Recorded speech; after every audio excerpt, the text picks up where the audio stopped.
tema kita hari ini memang sangat menarik sekali ya. Jadi tentang pencarian kebahagiaan di era modern. Jadi memang di era modern ini memang kita kadang perlu memahami dulu bahwa apa sih sebetulnya yang disebut modern. Jadi kalau kita lihat zaman yang demikian maju, demikian cepat berubah, maka sebetulnya pengertian modern ini lebih diartikan sebagai memperoleh banyak kemudahan. Jadi kalau kita lihat di dalam masa-masa yang sekarang dibandingkan mungkin waktu saya kecil misalnya, ini kemudahan hari ini sangat banyak kita bisa dapatkan. Misalnya saja kendaraan misalnya. Jadi pada zaman saya dulu masih agak kecil, yang ada biasanya hanya sepeda, sepeda motor jarang. Nah, tapi kemudian zaman berubah, orang menyebut sebagai modern itu, kendaraan jadi semakin bermacam-macam, baik kendaraan roda 2 maupun roda 4, dan selanjutnya juga nanti ada beberapa kendaraan yang untuk kebutuhan-kebutuhan khusus. Nah, selain kita dulu sulit untuk mendapatkan kendaraan, kendaraan yang hari ini bukan hanya yang polusi, banyak asapnya, tetapi juga ternyata sekarang bisa kendaraan yang listrik misalnya. Jadi kendaraan-kendaraan listrik ini kita sangat mudah untuk mendapatkan di mana-mana dan juga sangat tidak mengganggu suara-suara baik untuk lingkungan maupun yang lain-lain. Nah, itu tentang kemudahan di kendaraan. Kemudian juga ada kemudahan di bidang kesehatan. Pada zaman-zaman dulu, kalau saya misalnya ke dokter gigi misalnya, wah alatnya serba manual. Jadi waktu dikerjakan ini benar-benar nyeri sekali ya, gigi nahan. Tapi semakin zaman maju, mulai pekerjaan gigi itu menjadi tidak terlalu menyakitkan. Malah sekarang lebih santai ya waktu dikerjakan begitu, tenang-tenang, santai, ya semua alatnya mesin semua, ya. Jadi akhirnya tidak terlalu menyakitkan. Nah itu dari transportasi, kemudian juga dari sarana kesehatan. Kemudian juga ada sarana komunikasi ya, ini yang paling luar biasa. Jadi kalau dulu di zaman saya masih kecil, kita telepon itu harus pakai operator. Ya, mungkin Pak Putu atau Pak U mungkin tidak pernah mengalami karena mungkin usianya agak jauh dari saya. Jadi pakai operator kemudian kita minta disambungkan sekian ya. Nah, kemudian operator itu pakai papan begitu, kemudian dicolokkan nomor berapa tadi yang dimaui. Oh, nomor segitu, kemudian dihubungkan. Nah, berhasil. Kemudian zaman semakin maju, lebih modern, mulai punya telepon di rumah dan diputer dari 0, 1, 2 sampai 9. Kemudian semakin maju lagi ada telepon kartu, kemudian juga ada juga handphone. Nah, handphone hari itu masih dua warna ya, hitam putih. Kemudian semakin maju lagi, wah, makin canggih warna-warninya makin banyak dan akhirnya hari ini handphone sudah bukan hanya sekedar handphone tapi sudah menjadi smartphone yang memang pandai sekali, bisa bermacam-macam. Bisa untuk televisi, ya kalau tadi katanya cari televisi sulit pada zaman saya kecil, sekarang gampang sekali. Kemudian bisa mendapatkan sarana kesehatan dengan baik. Sekarang kita bisa tanya kepada misalnya salah satu fasilitas kesehatan, misalnya kita tanya, saya kok sakit ya, ini sakitnya begini, ini bagaimana obatnya apa? Nah, kemudian akhirnya mendapatkan resep secara online juga, dan akhirnya resepnya ini bisa ditukar obat dan akhirnya bisa untuk menyembuhkan. Jadi sudah tidak perlu ketemu dokter lagi, langsung bisa ngecat di fasilitas tersebut. Kemudian juga handphone bisa bisa berteman. Nah, kalau dulu kita berteman itu harus pergi ke kampung lain. Jadi kalau waktu saya kecil, biasanya di kampung kita bisa kenal dengan kampung di seberang, kampung tempat yang jauh, karena kita main layang-layang dan sebagainya, bisa grup-grupan tarung di sana. Nah, jadi nyaman sekali, ketemuannya banyak. Tapi sekarang dengan HP ini, kita juga bisa punya grup yang banyak juga, walaupun kadang nggak kenal. Karena teman-teman itu sebetulnya hanya teman virtual aja, tetapi oke lah kita bisa ketemu seperti itu. Nah, kemudian kita sekarang melihat kemajuan yang demikian cepat. Ini artinya apa tadi yang saya sampaikan?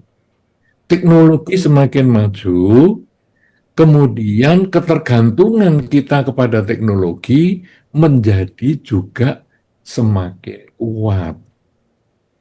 Jadi salah satu efek kemajuan zaman ini adalah ketergantungan dengan teknologi. Karena teknologi ini membuat kita cepat.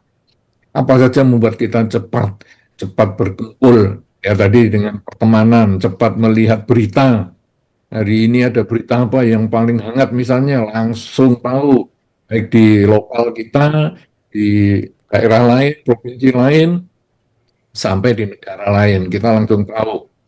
Kemudian juga tadi sarana kesehatan dan sebagainya. Kita sudah langsung cepat semuanya dapat. Nah, cepat, praktis. Karena semuanya bisa kita dapatkan segera di tempat kita duduk ini. Bahkan ketika kita sekarang menggunakan fasilitas pertemuan kita ini, di dalam Kepo kita, Kertara Jasa Podcast ini, kita duduk di tempat kita masing-masing, di tempat yang berbeda, tetapi kita bisa berkomunikasi, kita bisa bersama-sama dengan teman-teman yang mengikuti acara ini, juga bisa bersama-sama nanti dengan teman-teman yang nonton dokumentasi acara ini. Yang dulu sama sekali nggak ada. Nah, ini adalah salah satu manfaat kemajuan zaman, era modernisasi. Jadi adanya hal-hal yang berteknologi praktis, cepat, tetapi efeknya salah satunya adalah ketergantungan. Nah, sekarang tema kita pada kesempatan ini adalah bagaimana mencari kebahagiaan di tengah suasana yang kemajuan seperti hari ini. Kalau kita lihat kebahagiaan, tentu kita perlu membedakan dengan kesenangan, karena di dalam masyarakat sekarang ini kadang-kadang sulit untuk membedakan antara kebahagiaan dan kesenangan. Kesenangan itu kalau di dalam pengertiannya adalah lebih bersifat eksternal. Jadi kesenangan itu lebih bersifat membahagiakan indria kita. Jadi dalam bahasa yang sederhana, kesenangan itu indria kita mendapatkan hal-hal yang diinginkan. Misalnya, telinga, kesenangan mendengar suara-suara yang bagus. Nah, misalnya kalau tadi kita menggunakan teknologi, yang salah satunya yang paling gampang handphone misalnya. Dari handphone ini, kita bisa mendengar suara-suara yang sesuai dengan keinginan kita. Bahkan podcast ini pun mungkin ada beberapa orang yang cukup mendengarkan suaranya saja, karena gambarnya kan ya cuma gini-gini aja. Tidak ada sesuatu yang unik yang perlu disaksikan dengan tulisan-tulisan dan sebagainya. Kita tinggal ngobrol saja. Nah, ini tinggal didengarkan. Senang mendapatkan informasi melalui telinga. Jadi itu senang karena mendapat.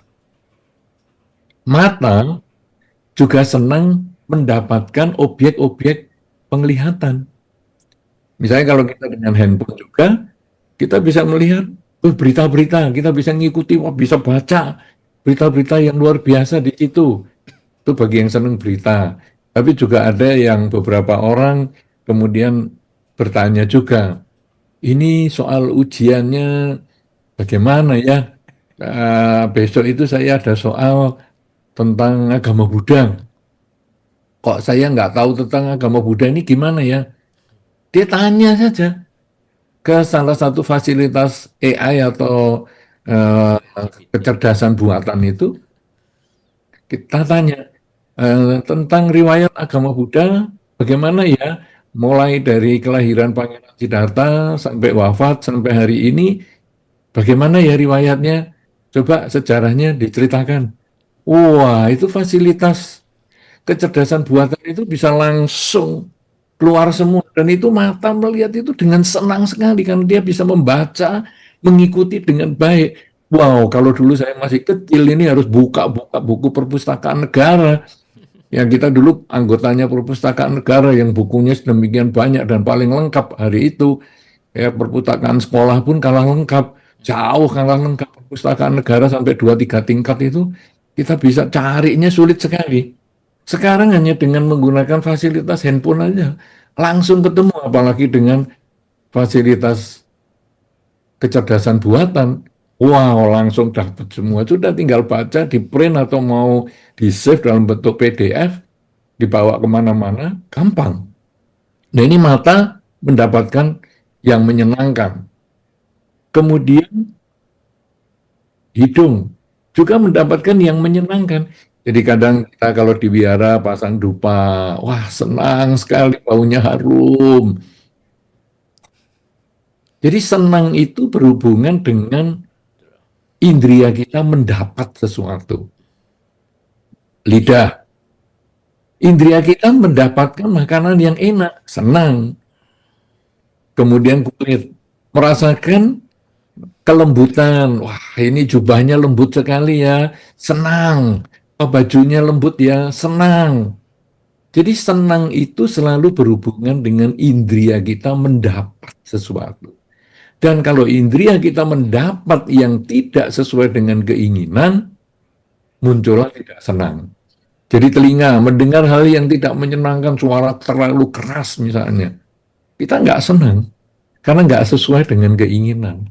Mata melihat cahaya yang terlalu menyilaukan, nggak senang karena tidak sesuai dengan keinginan kita. Hidung mencium bau yang tidak tidak harum sama sekali, bahkan baunya busuk, tidak menyenangkan karena tidak sesuai dengan keinginan. Demikian pula rasa di mulut, kita merasakan rasa makanan apa nih? Kok saya merasa nggak enak ini? Jadi tidak menyenangkan karena tidak sesuai dengan keinginan kita. Demikian pula kulit dan perasaan dan lain-lain. Nah, jadi kesenangan berhubungan dengan indria kita mendapat yang sesuai dengan keinginan kita. Kalau indria kita mendapat yang tidak sesuai dengan keinginan kita, maka kita tidak senang. Nah, sekarang bagaimana dengan kebahagiaan? Kan tema kita adalah pencarian kebahagiaan di era modern. Kita era modern sudah tahu, yaitu kemajuan teknologi yang membuat kita cepat dalam melakukan sesuatu, ya cepat dalam menyelesaikan sesuatu, tetapi juga menimbulkan ketergantungan. Kalau kita tidak hati-hati bisa menimbulkan ketergantungan. Ya, seperti kalkulator misalnya. Beberapa anak sekarang sudah nggak bisa menghitung.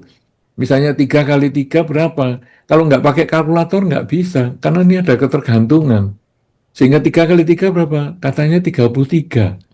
Lah, ini kan berarti sudah payah. Jadi harus lihat dengan kalkulator 3 kali 3. Nah, kebetulan HP kan juga ada kalkulatornya. 3 kali 3, oh 9. Baru tahu. Nah, ini karena ketergantungan dengan teknologi, ketergantungan dengan kemajuan zaman, era modernisasi. Nah, sekarang kebahagiaan ini apa? Karena ini tema yang penting di sekarang. Kalau kesenangan itu adalah indria kita mendapatkan objek-objek yang menyenangkan, maka kalau kebahagiaan itu sebetulnya adalah pelepasan. Jadi kebahagiaan itu Pelepasan, bukan melepaskan indera kita, tetapi melepaskan pikiran kita dari kemelekatan. Jadi misalnya, tadi saya melihat di awal ada sedikit video tentang Dhammadippa Arama. Kegiatannya adalah latihan meditasi weekend, ya mungkin Sabtu Minggu. Nah, ketika orang di dalam era modernisasi seperti hari ini, era modern seperti hari ini yang melekat dengan teknologi, salah satunya dengan HP, dengan televisi, smart TV yang bisa nonton macam-macam, kemudian juga bisa melekat dengan kendaraan, smart car misalnya, mobil yang cerdas, dan segala macam yang cerdas-cerdas seperti itu. Kemudian dia bisa meditasi, ya, Sabtu Minggu pada waktu weekend. Ini sebetulnya pelepasan.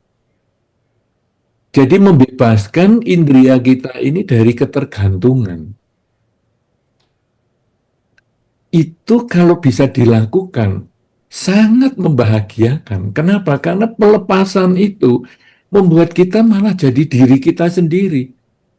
Ada beberapa orang kalau pergi keluar rumah, ketinggalan dompet nggak masalah. Ketinggalan pasangan hidup nggak masalah. Tapi ketinggalan HP bermasalah. Waduh, HP-nya ketinggalan, balik. Tapi kalau dompet ketinggalan, nggak balik. Pasangan hidup ketinggalan, nggak balik. Kenapa? Karena ketergantungannya kuat. Nah sekarang, begitu dia bisa melepas ketergantungannya ini, dengan ikut meditasi misalnya weekend tadi, dia ada kebahagiaan. Ternyata aku bisa ya, tanpa tergantung HP aku bisa. Dan itu menjadi salah satu kebahagiaan. Itu baru terbebas dari HP. Belum terbebas dari hal-hal yang lain. Misalnya telinga, sudahlah, aku nggak mau dengar musik yang merdu-merdu. Ada hari-hari tertentu aku nggak mau dengar musik tertentu. Atau aku nggak mau dengarkan musik. Aku biasanya tiap hari mendengarkan musik. Tiap kerja aku juga mendengarkan musik. Sekarang hari ini, kebetulan hari ini hari Uposatha misalnya, tanggal 1, tanggal 8, tanggal 15, tanggal 23 menurut penanggalan Imlek, misalnya penanggalan bulan, aku mau nggak mendengarkan musik sama sekali. Ada rasa tenang. Tenang karena kita bisa membebaskan diri kita dari kemelekatan. Dan itu satu bentuk kebahagiaan.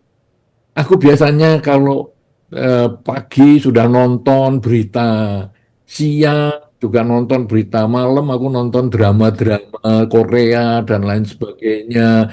Ya, kemudian film-film seri yang dari negara-negara yang lain misalnya. Tapi hari ini kan hari Uposatha ya, tanggal 1, 8, 15, 23. Ah, saya nggak mau nonton dulu. Kita membebaskan pandangan kita dari kemelekatan. Biasanya hari-hari tertentu aku menggunakan minyak wangi. Sekarang hari-hari tanggal Uposatha ini 1, 8, 15, 23. Enggak, aku mau berusaha untuk tidak melekat dengan kesenangan-kesenangan indria tadi. Dan begitu kita bisa melakukan itu, ada rasa bahagia. Ih, enak ya ternyata. Ketika aku gak tergantung sama perangkat yang elektronik, yang segala macam canggih, baik mobil, kendaraan, ataupun handphone, dan lain sebagainya, televisi, ternyata enak. Ternyata kebebasan itu membahagiakan. Kebebasan dari kemelekatan, itu adalah kebahagiaan. Jadi kalau sekarang bagaimana kita mencari kebahagiaan di masa modern, sebetulnya adalah bagaimana kita mencari kebebasan di masa modern. Ketika banyak orang melekat, bagaimana kita mencari kebebasan? Nah, kalau tadi sudah saya sampaikan, minimal 1 minggu sekali, hari-hari Uposatha tanggal 1, 8, 15, 23 itu. Ayolah kita coba membebaskan diri kita dari kemelekatan. Bukannya kita melarang, Kita tidak melarang menggunakan smart car, misalnya mobil-mobil yang cerdas. Kita tidak menggunakan ataupun kita tidak melarang orang menggunakan kecerdasan-kecerdasan buatan. Ya, mau tanya misalnya soal-soal ujian jawabannya gimana. Kita tidak melarang itu. Tapi cobalah kita ada satu masa tertentu kita mengistirahat pikiran kita menjadi diri kita, sehingga hasilnya kita tidak melekat dengan hal itu. Karena kemelekatan dengan teknologi itu pun sekarang menimbulkan gangguan pada otak. Ada sebagian orang kalau dulu dimulai dengan kalkulator, kalau nggak ada kalkulator nggak bisa. Kemudian sekarang sudah ada orang mulai ketergantungan. Kalau tidak bertanya kepada kecerdasan buatan, dia nggak bisa. Sampai ada seorang ibu yang mau memasak, itu sampai bertanya kepada kecerdasan buatan. Hari ini saya punya bawang merah sekian banyak, bawang putih segini, kemudian cabai segitu, sayur kolnya segitu, kemudian ada juga bumbu-bumbu yang lain, ada ini itu. Kemudian dia tanya sama kecerdasan buatan, hari ini masaknya enaknya masak apa ya? Itu ibu-ibu bisa bertanya begitu, saking tergantungnya dengan kecerdasan buatan. Kemudian kecerdasan buatan memberikan solusi, ini kamu masak ini. Coba saya mau masak yang ada kuahnya. Jadi betul-betul sudah nggak mikir dia. Dan akhirnya kecerdasan buatan memberikan solusi lagi. Nah, kecerdasan buatan itu kan hanya bantuan, bukan menjadi pemimpinnya kita. Kita bukan jadi budaknya dia. Dia hanya alat bantu. Tapi kadang-kadang kita karena ketergantungan itu membuat kita nggak bisa apa-apa tanpa dia. Nah, tapi kalau ada tanggal-tanggal tertentu dalam 1 bulan, kita bisa belajar pelepasan. Maka ketika kecerdasan buatan itu kebetulan tidak bisa diakses, ketika HP kita kebetulan habis baterai, ketika smart car kita, mobil cerdas kita ini kebetulan tidak bisa digunakan, demikian pula kendaraan dan fasilitas lain tidak bisa digunakan, kita tidak hilang rasa percaya diri kita. Kita tetap percaya diri karena saya sudah berlatih pada 1 minggu sekali saya melepaskan keterikatan saya dengan berbagai fasilitas modern. Dan kalau bisa begitu, akhirnya kita bisa berbahagia. Karena itu, kalau ada 1 minggu kita latihan meditasi dan sebagainya, sebetulnya adalah latihan pelepasan. Dan itu adalah satu jalan untuk menuju kebahagiaan. Karena itu, pencarian kebahagiaan di era modern. Ketika di era modern ini banyak kemelekatan, maka pencarian kebahagiaan itu adalah berusaha melepaskan kemelekatan. Melepaskan kemelekatan bisa secara fisik dengan tidak memegang HP, secara fisik tidak mengendarai mobil cerdas, tidak secara fisik tidak menonton televisi cerdas dan sebagainya. Ada yang secara fisik, tapi yang paling penting justru secara mental. Sikap mental kita, mampu nggak kita tidak melekat dengan segala fasilitas itu. HP hanya sekedar alat, tidak digunakan, tidak ada, ya nggak masalah. Mobil cerdas juga hanya sekedar sarana, tidak ada, ya nggak masalah. Segala fasilitas kecerdasan seperti kalau sekarang toilet juga ada yang cerdas, jadi bisa dipencet sana, keluar hangat, pencet sini, keluar seperti ada anginnya dan lain sebagainya.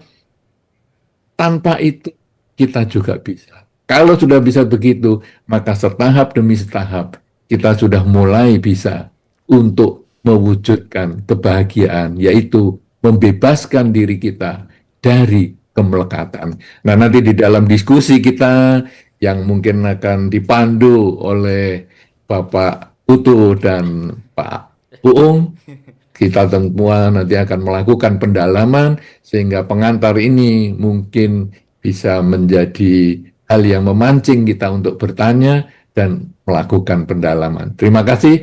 Saya kembalikan kepada Pak Putu dan Pak Uung yang luar biasa. Terima kasih. Silakan. Ya, Ya, terima kasih Bante, luar biasa sekali tadi pengantarnya. Iya. Memang memang seperti yang Iya. disampaikan Bante, memang sekarang fenomenanya seperti itu Bante. Tapi apa yang saya terima dari Bante tadi, bahwa pencarian kebahagiaan itu tidak perlu jauh-jauh ternyata ya. Dengan cara membebaskan diri kita dari kesenangan-kesenangan indera itu tadi ya. Jadi sewaktu-waktu harus mengikuti uposatha misalnya, di waktu-waktu tertentu mencoba untuk melatih melepas gitu ya. Nah ini menarik sekali ya Pak Ung. Mungkin nanti dari pemirsa bisa mulai untuk memikirkan pertanyaan-pertanyaan sehingga nanti bisa ditanyakan langsung kepada Bante ya. Nah Bante, ini ada satu hal yang mungkin juga perlu kami tanyakan berkenaan dengan teori over choice Bante. Nah teori over choice ini menyatakan bahwa meskipun memiliki pilihan itu terasa positif, tetapi terlalu banyak pilihan juga bisa menyebabkan kecemasan Bante. Ya, juga menyebabkan ketidakpuasan dan bahkan bisa menyebabkan kita akhirnya tidak membuat pilihan sama sekali jadinya Bante. Iya, karena saking banyaknya pilihan. Karena di era modern seperti ini ya semuanya ada sepertinya Bante. Tetapi ya dengan banyaknya pilihan-pilihan itu juga ternyata tidak bisa membuat kita menjadi happy Bante. Malah jadi cemas. Nggak jadi memilih. Nggak jadi milih jadinya. Kondisi itu bagaimana Bante? Bante, saya ingin mengulang kembali bahwa tadi saya menyebutkan ada teori over choice Bante yang menyatakan bahwa meskipun memiliki pilihan itu adalah suatu hal yang positif, tetapi terlalu banyak pilihan itu juga terkadang menyebabkan kecemasan Bante. Kadang-kadang juga bisa menyebabkan ketidakpuasan dan bahkan pada akhirnya kita tidak memiliki choice, tidak memilih satu pun Bante. Karena di era sekarang ini memang sepertinya semuanya ada Bante, lengkap ya di era modern ini, tetapi tidak membuat kita happy Bante. Kondisi ini seperti apa Bante? Ya.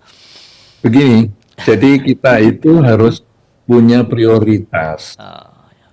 Jadi pilihan memang banyak sekali ya. Misalnya sekarang HP, wah mereknya banyak. Mobil cerdas, mereknya juga banyak, jenisnya banyak. Televisi cerdas juga banyak sekali. Kemudian fasilitas-fasilitas kecerdasan buatan itu juga banyak sekali. Tapi sekarang tujuannya apa? Kalau sampai ada yang mengatakan, waduh, saya kok jadi bingung ya, saya nggak bisa milih karena dia nggak tahu tujuannya. Nah, sekarang saya tujuannya apa ini? Misalnya HP.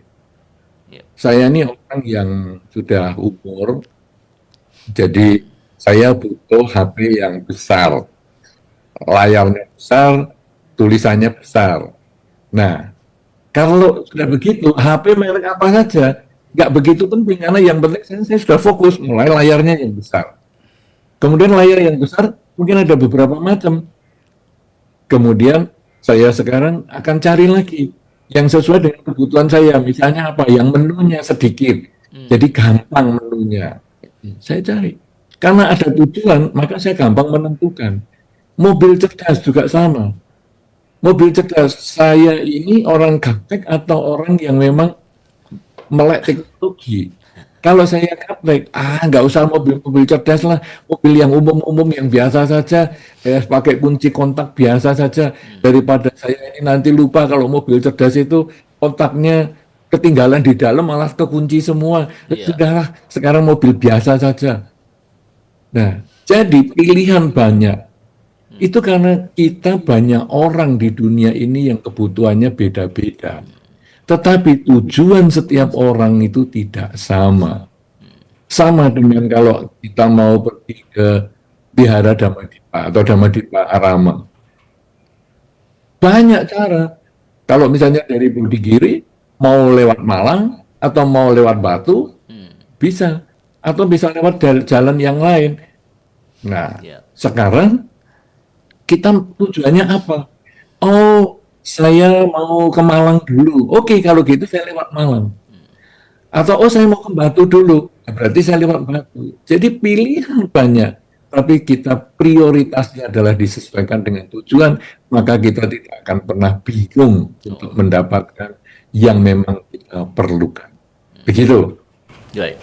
Jadi choice itu kita harus mengutamakan prioritas. Itu bisa memilih tepat. Iya. Demikian Bang, menarik sekali. Tapi menarik sekali Bante. Ada beberapa juga hal di dalam beberapa teori kalau tidak salah itu ada digital Minimalis ya? Ya. Digital minimalis. Jadi seperti yang disampaikan Bante tadi bahwa teori ini menyatakan bahwa kita cari yang kita butuhkan saja, Bante. Nah, ini kalau misalkan kita kaitkan dengan Buddhism, Bante, karena kita pembahasannya kan tidak lepas dari itu. Itu bagaimana, Bante? Apakah ini memang ada beberapa orang yang seperti itu. Kemudian tetapi di luar sana juga banyak yang memang ya tidak seperti itu juga, begitu, Bante. Ya kembali lagi pada tujuan lah. Iya. Jadi kalau sekarang tujuan kita itu mau apa? Kita kalau memang kita sederhana, kita memang kemampuan digital kita ini memang lemah, ya kita teknologinya memang agak gaptek lah. Ya cari yang paling minimal. Jadi misalnya HP itu saya cuma bisanya untuk telepon atau WA. Ya sudah, gunakan itu. Jangan yang fasilitas yang bermacam-macam. Untuk apa? Yang layarnya gede, dengan bisa untuk nonton ini, nonton itu, bisa untuk ngerjakan ini, ngerjakan itu. Untuk apa? Kenapa? Karena memang kita nggak gunakan. Jadi kita bayar mahal untuk HP yang cerdas, tetapi kita nggak secerdas itu dan nggak ada butuhnya lah. Untuk apa? Nah, jadi memang betul digital minimalis itu betul, tetapi harus juga disesuaikan. Tidak semua orang memerlukan digital minimalis. Ada orang memang perlu, ada orang yang tidak perlu. Kenapa demikian? Sama dengan yang barusan tadi ditanyakan. Banyak pilihan di masyarakat. Kenapa? Karena tiap orang punya kebutuhannya sendiri-sendiri. Sama dengan pilih tas lah. Ya tentu Pak Uung dengan Pak Putu kan biasanya juga pilih tas. Ya, sekarang tas itu kan macam-macam. Ada tas yang kantongnya di depan, ada yang di depan tidak ada kantongnya, ada yang tasnya besar semua. Ya tasnya ya, ini katakanlah tas cangklong aja ya, yang sederhana, atau tas pinggang lah yang sederhana, tas pinggang. Kemudian hanya ada dua misalnya dua bagian aja. Ada yang depannya ada bagian lagi yang lebih kecil dan sebagainya. Terus kita tanya, butuh saya apa? Oh, saya punya HP 1. Kemudian kunci kontak sepeda motor. Oke, kalau gitu saya tidak perlu mencari tas pinggang yang lapis-lapis yang banyak. Untuk apa? Ya cukup yang dalamnya yang satu saja tempatnya ini, kemudian yang lain adalah tempat kunci kontak. Ya, jadi praktis. Kemudian orang ngomong, loh, ini tas pinggangmu kok kecil sekali, sedikit sekali. Ya memang kebutuhanku segitu, ini minimalis. Tapi HP saya 3. Kemudian saya masih bawa surat-surat, masih bawa uang, masih bawa dompet, masih bawa gini. Oke, kalau gitu tas pinggang saya butuh yang lebih gede. Lokernya ini lebih banyak. Sehingga HP-nya tidak diadu-adu. HP-nya di titik ini, kemudian saya pilih juga tasnya yang ada busanya, supaya nanti HP-nya tidak saling beradu. Kemudian juga di depan ada resletingnya lagi untuk dompet saya, di depannya lagi ada kantongan lagi untuk kunci kontak, untuk uang, untuk kartu parkir, dan sebagainya. Jadi semua disesuaikan dengan kebutuhannya sendiri. Kita tidak bisa mengeneralisasi. Ya sama dengan tadi, pilihan banyak. Gimana ya, kita bingung. Ya bingung kalau kita mengeneralisasi. Tapi begitu kita kembali kepada pribadi-pribadi, nggak bingung. Karena sama dengan pergi ke toko, sepatu kok warnanya macam-macam ya. Ada yang putih, yang merah, yang ya iyalah kan kebutuhan tiap orang nggak sama. Nah demikian pula dengan digital minimalis. Itu salah satu pilihan karena ada orang juga nggak suka. Ada mungkin orang yang juga digital maksimalis. Karena saya pengen macam-macam, saya bisa HP, saya bisa aneh-aneh. Ya, nah jadi semua itu kembali kepada pribadinya masing-masing, kebutuhannya apa, tujuannya apa, baru dia bisa menentukan sikap. Rumah saya mau yang minimalis atau yang mau rumah. Ya itu tergantung kebutuhan. Saya itu orangnya praktis, saya itu maunya kalau bersih-bersih cepat, ya minimalis rumahnya. Oh saya itu maunya diwahkan, saya maunya bentuknya yang unik, yang banyak ukirannya. Oh ya nggak apa-apa. Karena setiap orang kebutuhannya beda-beda, kita nggak bisa saling menjatuhkan atau apa, karena kebutuhan kita memang nggak sama. Begitu, Pak Wong, mudah-mudahan bisa Iya. dipahami. Ya, siap Bante. Dan kalau kita melihat Bante di masyarakat seperti sekarang ini di era modern ini, bahkan ada juga orang yang kadang takut untuk ketinggalan informasi Bante. Iya, sampai segitunya Bante. Ini fenomena ini bagaimana Bante dari sudut pandang Buddhis Bante? Iya, itu kan karena keakuan. Jadi dia itu kalau ada kejadian apa-apa ya, Iya. kalau orang dulu kan nolong ya, ada kecelakaan itu nolong. Kalau sekarang ngapain? Buka HP. Saudara-saudara, ini ada kejadian di jalan ini saya sebagai saksi mata langsung, ya ini, wah itu korbannya ini, waduh, saudara kasihan banget ya ini. Itu karena keakuan saya pengen dapat pujian. Kalau dulu itu urusannya wartawan lah, saya buka koran besok baru ada kejadian. Oh, kemarin ada kecelakaan ya di jalan itu urusannya wartawan. Tapi sekarang kita mau jadi wartawan, kita mau menjadi pewarta. Bahkan kalau bisa kita menjadi yang pertama sehingga mendapat pujian. Wow, hebat sekali. Kamu kemarin videomu viral loh. Wow, hebat banget. Itu yang kita mau. Pujian-pujian kosong itu yang kita maui. Kenapa? Kenapa kita mau butuh validasi? Karena mungkin di lingkungan kita ini termasuk orang yang tidak diberi validasi sama sekali. Kita tidak dihargai oleh lingkungan kita. Kita kurang kasih sayang orang tua kita. Kita kurang perhatian dari lingkungan kita. Anda boleh perhatikan, orang-orang yang sukses itu tidak pernah ngomong dirinya sukses. Dia biasa-biasa aja. Kenapa? Karena dia tidak butuh validasi. Atau kalau kita berbicara di dalam lingkup dhamma ya, orang yang sudah mencapai kebudaan, itu malah nggak ngomong. Kenapa? Untuk apa saya ngomong? Saya memang sudah mencapai kebudaan, ngapain ngomong? Lah yang ngomong itu siapa? Ya yang itu belum pernah mencapai kebudaan. Makanya kan sudah ada cerita, ada salah satu buku yang judulnya sih mengagetkan ya. Kalau kamu ketemu Buddha di jalan, bunuh aja. Mungkin Anda pernah baca itu, ada di perpustakaan ada? Nah, ada ya. Nah, jadi kalau ketemu Buddha di jalan, bunuh. Loh kenapa begitu? Karena kalau dia ngaku-ngaku Buddha, berarti dia bukan Buddha. Ini kan konsep yang sebetulnya orang yang membutuhkan validasi karena dia belum mendapatkan itu. Itu namanya kan ada flexing-flexing juga kan ya. Jadi kalau orang sudah sukses, dia tidak perlu cerita, oh aku ini ya dulu, kalau nggak ada aku di tempat ini nggak ada. Dulu kalau aku nggak yang adakan ini, kegiatan ini nggak ada. Biar orang lain yang tahu karena kita nggak perlu flexing. Nah, semakin kita flexing, semakin kita pamer seperti itu, berarti kita ini orang yang sangat perlu dikasihan. Kita berarti kurang penghargaan dari lingkungan. Nah, kenapa orang kok lingkungan kita nggak menghargai? Orang tua kita mungkin nggak menghargai kita, sehingga kita nyari penghargaan dari tadi misalnya mengabadikan FOMO itu tadi ya. Jadi takut kehilangan kesempatan untuk memberitakan, mewartakan itu. Kenapa? Kenapa orang tua kita, lingkungan kita, kenapa nggak memperhatikan kita? Karena dia sibuk dengan dirinya sendiri. Apa buktinya? Anda sekarang gampang melihat, kita semua gampang melihat.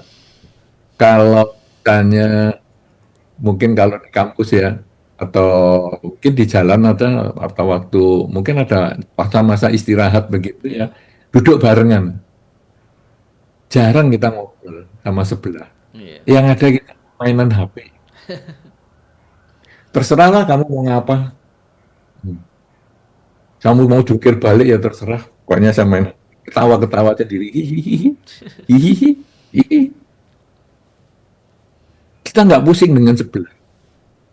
Nah, jadi sebelah itu merasa nggak diperhatikan. Apapun yang saya lakukan, kamu kok nggak memperhatikan saya ya? Akhirnya dia mencari perhatian itu dari luar.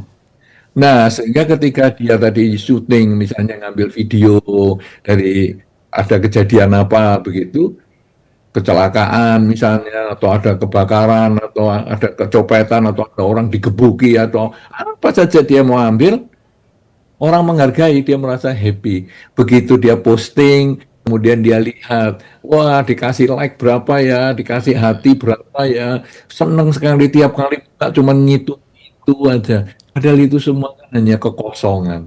Nah, kalau kita sudah bisa belajar melepas, karena itu kan sebetulnya juga termasuk kesenangan.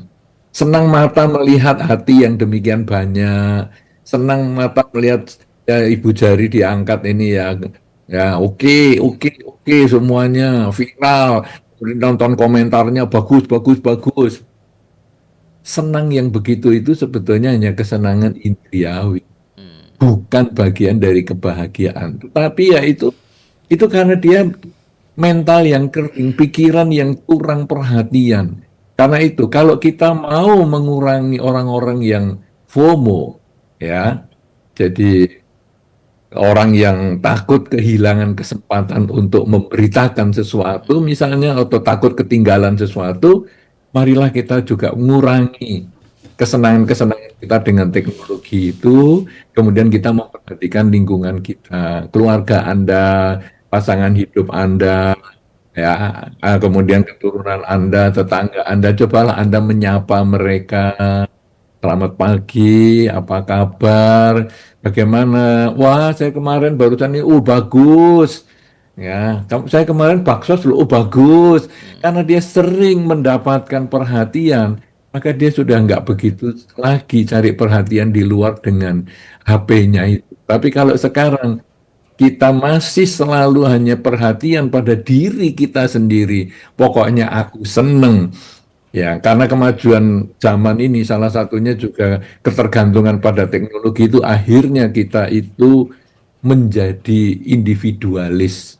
Kita sudah nggak pusing dengan tetangga kita, dengan lingkungan kita mau apa saja, maka hasilnya nanti akan menjadi orang-orang yang gampang sekali merekam apa saja hanya untuk memperoleh viral, dan begitu viral dia happy. Itu video yang kemarin viral itu videoku loh, itu sampai di-repost banyak orang.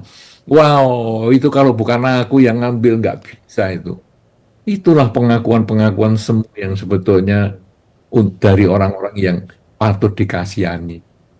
Ya, karena itu kita mulailah dengan memberikan perhatian kepada lingkungan agar mengurangi orang-orang yang membutuhkan perhatian-perhatian semu seperti itu. Demikian, terima kasih. Menarik sekali ya, Pak Ari. Benar, Pak Om. Diskusinya. Mungkin bagi sahabat kepo, mungkin kita ini sapa dulu Bante ya. Iya. Sahabat kepo, mungkin bagi sahabat kepo yang pengen bertanya juga dipersilahkan, atau mungkin mau memberikan apa ya, bagaimana sih definisi kebahagiaan di era sekarang begitu. Padahal apa ya, kebutuhan banyak, sudah banyak tercover, tetapi kadang-kadang banyak orang boleh yang dibilang serba ada ya di serba di era ada, ini seperti sebetulnya. makan ya, banyak kan makan nasi semua kan seperti itu. Nah, tapi masih banyak hal-hal orang-orang yang memang secara mental itu Iya, masih belum happy. belum itu banyak kecemasan. Masih cemas dan sebagainya, dan mungkin butuh self care. Tapi self care ya namanya Bante ya, ini kadang orang yang ingin mencari kebahagiaan itu melalui misalnya shopping gitu loh. Kalau nggak shopping itu nggak bahagia, itu kayak apa itu Bante? Iya, Bante. Iya, katanya sih self care begitu Bante. Shopping itu kan memenuhi kebutuhan indria Lagi-lagi untuk itu ya. mendapat. Itu jelas bukan bahagia, dia cari kesenangan. Iya. Karena itu orang yang belanja-belanja itu, ada beberapa orang yang sudah saya lihat, senang dia belanja, tetapi bukanya itu kadang malah nggak dibuka loh. Barang datang tuh happy sekali, senang, Iya. senang mendapat. Tapi habis itu ya diletakkan jadi sampah gitu. Malah kadang-kadang lupa, masa saya punya barang itu? Kenapa? Karena dia senang membeli, senang mendapat. Ya, nah kemudian bagaimana caranya kita ngurangi orang-orang yang senang membeli itu? Beberapa orang menyarankan, beberapa orang yang sudah membebaskan diri dari kemelekatan itu menyarankan begini. Kamu kalau mau beli barang sesuatu, kamu ingat, kamu lihat ya ada barang yang bagus. Mungkin ini seperti yang tadi Pak Putu sampaikan di awal bahwa banyak pilihan itu ya. Kamu pilih aja semua itu. Pilih, klik aja. Klik kalau masukkan keranjang semua, masukkan keranjang. Yang kamu inginkan masukkan keranjang semua. Tapi nanti di realisasinya minggu depan. Nah, jadi Anda pengen sepatu, ya udah, aku pengen sepatu yang merah loh. Oke, aku pengen sepatu yang model lain. Silakan klik aja, masukkan keranjang. Aku pengen sepatu yang lain lagi, klik lagi sampai 5 10 sepatu. Oke, satu model sepatu ada 5 macam warna. Klik semua, nggak problem. Tapi di realisasinya minggu depan. Setelah seminggu kemudian dipikirkan, kadang-kadang kita kemudian emosi kita yang bergejolak itu menurun. Dan akhirnya lah nggak usah beli lagi lah. Yang ini nggak usah, yang hijau ini juga nggak usah, yang putih nggak usah, yang hitam nggak usah, yang model ini juga nggak usah, yang model itu nggak usah. Akhirnya semua nggak usah. Kenapa? Karena sebetulnya keinginan tiap orang itu gampang berubah. Contoh yang paling sederhana, tiap orang punya rasa ngantuk. Ya, mungkin Pak Putu, Pak Uung juga pasti bisa ngantuk. Mungkin sekarang pun mendengar saya yang ngantuk juga, bisa juga. Ya, kemudian teman-teman yang nonton ini bisa ngantuk juga. Yang nonton dokumentasinya juga bisa ngantuk. Anda tahan ngantuk itu, katakanlah 1 jam kemudian, nanti ngantuknya itu bisa hilang. Misalnya pas kita ngantuk ada tamu datang, ini jam kita sudah jam tidur nih ya, kemudian tamu datang, aduh nguap-nguap. Biasanya kalau secara etika, kalau yang punya rumah sudah menguap, itu yang kamu harusnya tahu diri untuk pamitan. Itu cara ngusir yang halus. Tetapi kan zaman sekarang ini kan etika sudah kurang diajarkan. Jadi waktu yang punya rumah nguap-nguap, tamunya ngantuk ya, kekurangan oksigen ya. Ngobrolnya cuma gitu loh. Tapi terus ngobrol terus sampai tambah lagi waktunya, tambah lagi. Aduh, sebetulnya kita sudah bosan, sudah kasih tanda-tanda ngantuk, masih nggak pulang-pulang. Tapi akhirnya 1 jam kemudian dia pulang, kita nggak ngantuk. Kenapa? Karena perasaan kita ada timbul, meningkat waktu puncak, dia kemudian itu ngantuk, lapar juga. Bagi Anda yang suka jalankan 8 sila, salah satu sila itu kan tidak makan setelah jam 12 siang. Itu sebetulnya adalah melatih kita tidak melekat dengan kesenangan dah kita. Nah, orang yang belum biasa, sore-sore jam 5, jam 6, jam 7, waduh lapar sekali. Wah ini kok lapar sekali ya. Sudahlah, saya bikin kegiatan yang lain. Macam-macam lah, saya ketik makalah lah, saya bikin ini, bagian itu. Begitu jam 9, jam 10, laparnya hilang. Sudah nggak ada. Nah, jadi emosi kita menurun, keinginan kita menurun, hilang. Lalu tadi ngantuk, lapar, marah juga sama. Kita misalnya marah, lalu kita tunda. Aku benci sekali sama orang ini. Masa gitu aja nggak bisa melakukan sesuatu, ngawur. 3 hari lagi saya omeli. Di 3 hari itu hari baik. Nanti saya omeli itu. 3 hari kemudian kita ketemu dia, mau marah. Kenapa ya kemarin saya mau marah sama dia? Lupa. Nah, jadi begitu keinginan ini kita tunda berkali-kali, tunda berhari-hari, akhirnya kita lupa. Tentu kita ingat di dalam salah satu ayat Dhammapada yang menyampaikan bahwa kalau kita punya pikiran buruk, tunda aja. Maka nanti kita tidak akan melakukan itu. Tapi kalau ada pikiran baik, jangan ditunda. Lakukan segera. Maka Anda akan punya kesempatan berbuat baik lebih banyak dan mengurangi perbuatan buruk juga banyak. Nah, karena itu bagi Anda yang suka belanja-belanja, tidak masalah, tidak apa-apa. Klik saja apa yang Anda sukai. Anda suka barang apa yang mahal pun Anda klik. Ya, saya mau beli HP 30 juta, klik aja. saya mau beli laptop nih 50 juta, klik saja. Klik sepatu saya 10 juta, klik saja. Tapi nanti direalisasinya minggu depan. depan atau 2 minggu lagi atau sebulan lagi. Nanti akan berubah. Kayak Akhirnya gitu untuk ya. apa sih itu? Nah, akhirnya kesenangan itu memang gampang berubah. Kesenangan itu waktunya pendek. Begitu kita mendapat, kita senang, langsung lenyap. Tapi kebahagiaan itu berlaku jangka panjang. Pelepasan itu menjadi kebahagiaan yang berlaku jangka panjang. Orang-orang yang tadi jalankan meditasi, misalnya Sabtu Minggu, begitu dia bisa melepaskan, dan dia merasa senang, merasa bahagia, maka kebahagiaan itu akan bisa ingin diulangi lagi, sehingga dia ikut minggu ini, minggu depan mungkin dia ikut lagi, bulan depan mungkin dia ikut lagi. Kenapa? Karena kebahagiaan itu berlangsung jangka panjang. Tapi kesenangan Anda mendapat sepeda motor, senang banget. Tapi 3 bulan kemudian biasa-biasa aja. Waktu sepeda motornya baru, Anda lap, Anda cuci tiap hari. Tapi begitu sudah 3 bulan kemudian, Anda sudah lupa untuk nyuci. Apa nyuci terakhir? Ya nggak tahu. Kenapa? Karena kesenangan memang sifatnya pendek dan dia hanya memuaskan indria kita. Indria kita ini seperti monyet yang lari ke sana dan sini, yang selalu berganti objek. Tapi kalau kebahagiaan itu betul-betul dia bisa menetap di dalam batin kita. Ya, begitu. Jadi saya tidak menolak orang mau belanja, belanja saja, klik saja. Tapi realisasinya 2 minggu atau sebulan atau setahun lagi. Iya. Begitu Pak Putu. Ya, luar biasa. Itu tips dari Bante bisa Praktekkan ya, bisa sahabat kepo bisa dipraktekkan untuk dipraktekkan. menunda kesenangan. Karena fenomena itu banyak sekali seperti itu. Iya. Dan mungkin fenomena yang sering saya lihat ini Bante, teman-teman yang scroll HP itu Bante. Ya, ya. Yang kadang-kadang tiba-tiba loh kok sudah jam segini gitu. Dan itu banyak Bante yang seperti itu ya. Ya betul ya Pak Arya. Benar ya, ya. Karena termasuk beberapa teman-teman mahasiswa juga ada yang seperti itu. Memang menghabiskan waktu seperti itu. Apakah menunda itu bisa dilakukan Bante dalam yang kasus scroll seperti itu Bante?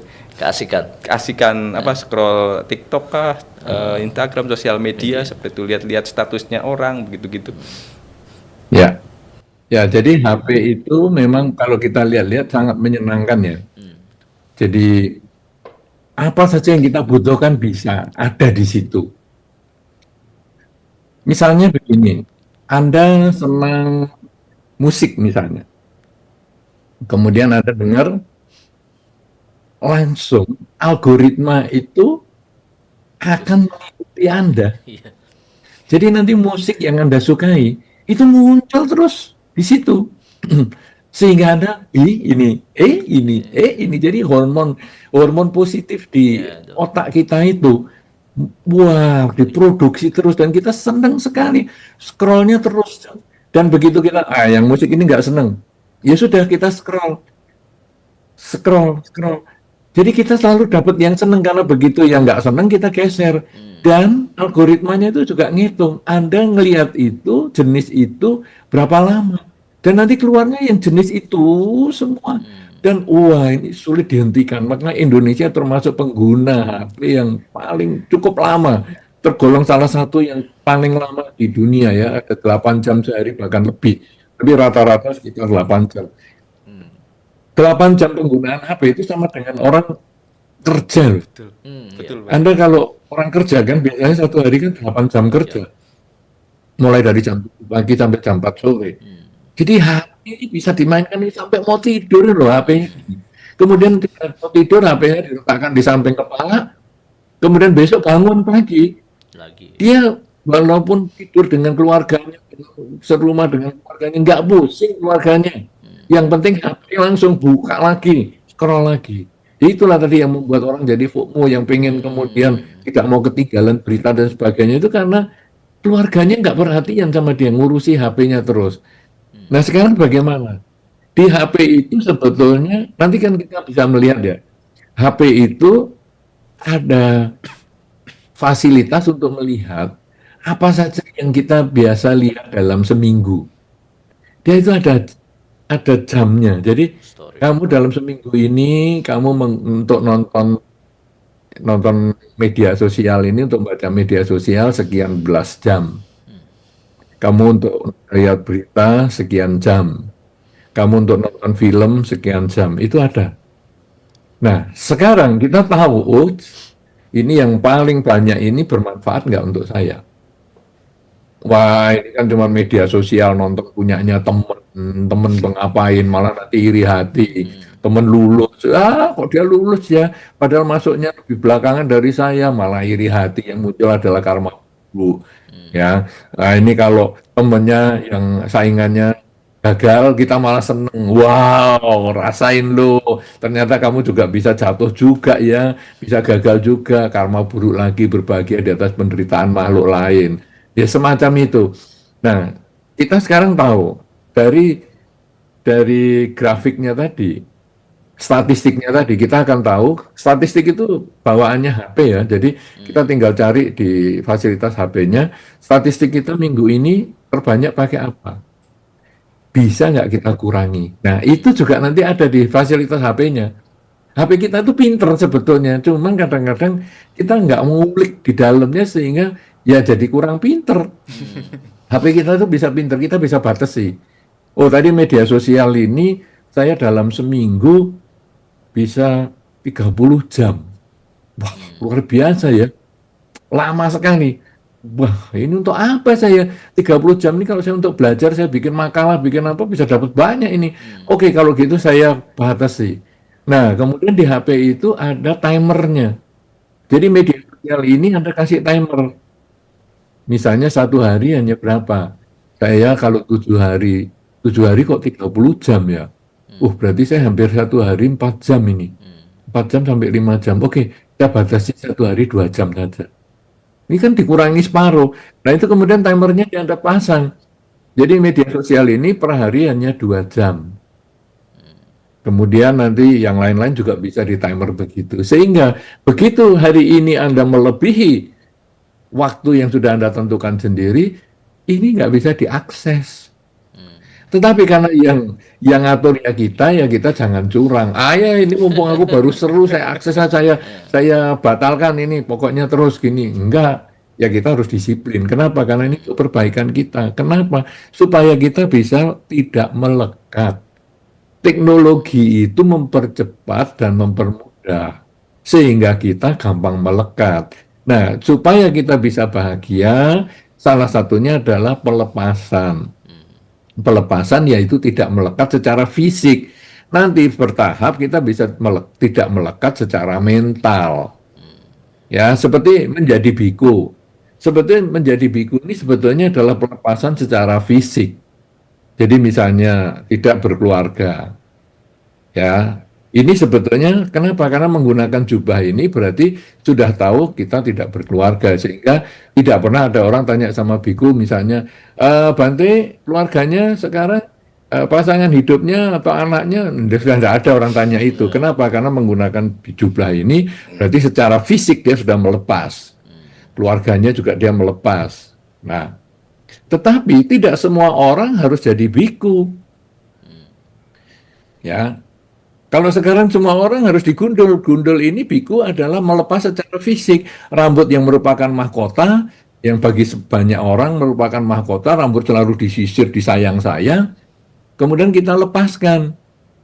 Ini sebetulnya adalah belajar melepaskan secara fisik, tapi kan tidak semua orang harus menjadi biku. Lah bagaimana sekarang sebagai perumah tangga? Apakah perumah tangga bisa melepaskan juga? Bisa, tetapi tidak secara fisik yang menggunakan jubah, yaitu dengan cara berpikir. Misalnya seorang biku tidak berumah tangga, berarti ketika berumah tangga tidak melekat lagi dengan keluarga, artinya dia menyadari bahwa hidup ini tidak kekal. Pasangan hidup satu ketika bisa sakit, bisa tua, bisa mati. Anak bisa sakit, bisa mati juga. Harta bisa rusak, bisa hilang juga. Ketika dia menyadari ketidakkekalan ini, sehingga ketika pasangan hidupnya sakit, dia bisa tetap tenang, artinya tetap seimbang, tidak gampang gelisah. Kemudian pasangan hidupnya meninggal, dia juga tetap tenang. Anaknya meninggal, meninggal juga dia tetap tenang, rumahnya hancur juga dia bisa tenang. Tenang itu bukan berarti tidak ngapa-ngapa ya, tetapi ini adalah tahap pertama untuk menerima kenyataan dulu. Kemudian kalau misalnya pasangan hidup sakit, tenang dulu, kemudian gimana ya cara ngobatinya. Jadi tenang itu adalah supaya kita nggak gupuh, kita tidak gugup, sehingga kita punya kebijaksanaan untuk menyelesaikan persoalan. Ketika anak meninggal misalnya, kemudian dia tetap tenang, kemudian mencari cara bagaimana ini.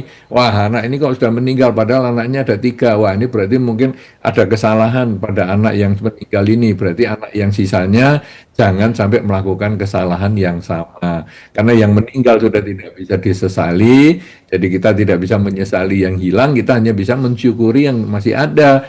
Jadi sekarang yang ada ini dijaga dengan belajar dari kesalahan yang sudah pernah terjadi. Nah, dengan cara itu sebetulnya dia menjadi biku di rumah, yaitu dia bisa membebaskan diri dari kemelekatan dengan keluarga.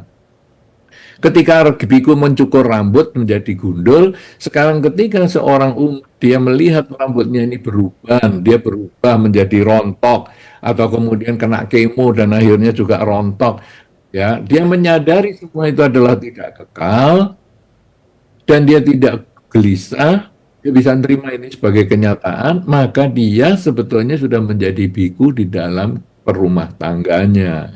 Nah, jadi sebetulnya pelepasan secara fisik ini dilambangkan dengan biku ini yang menggunakan jubah, dikukur gundul, tinggal di wihara dan sebagainya.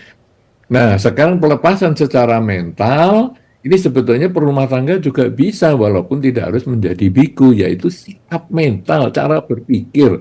Ya, kebahagiaan yang dimaksudkan nanti di dalam mencari kebahagiaan di era modern. Kalau yang pertama tadi adalah belajar melepas secara fisik. HP-nya tidak digunakan karena dia latihan meditasi Jumat, Sabtu, Minggu misalnya.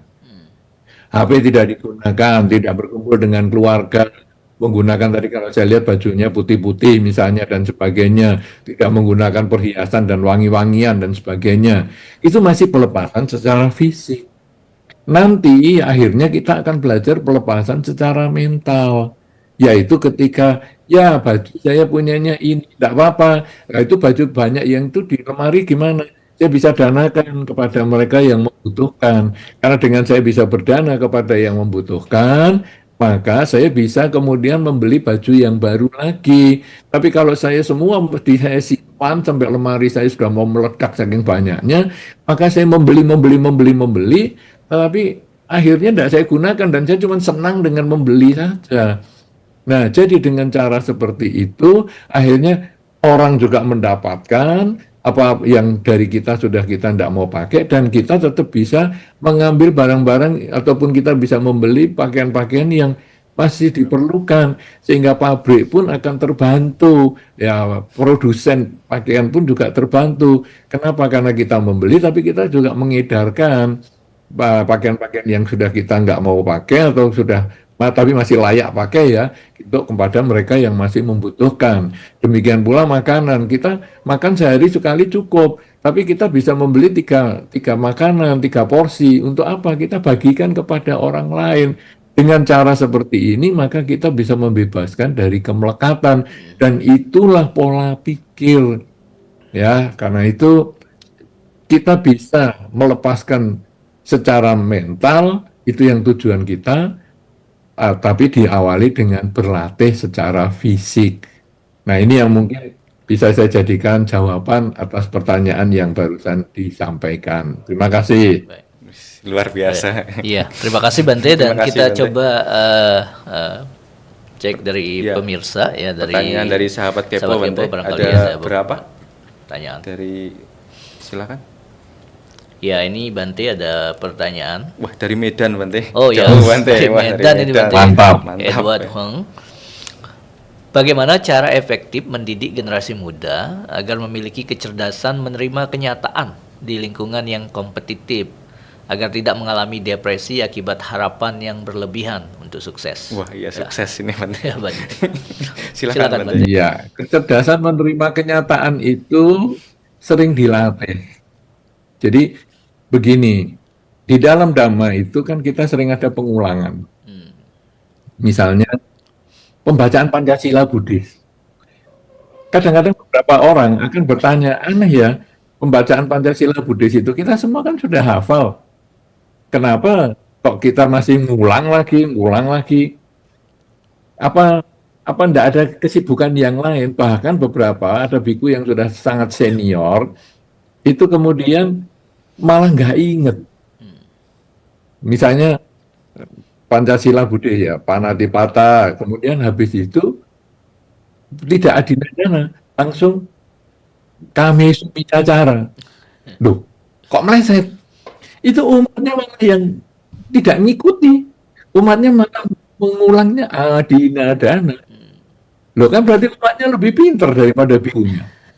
Tetapi kenapa setiap kali acara selalu permohonan Pancasila?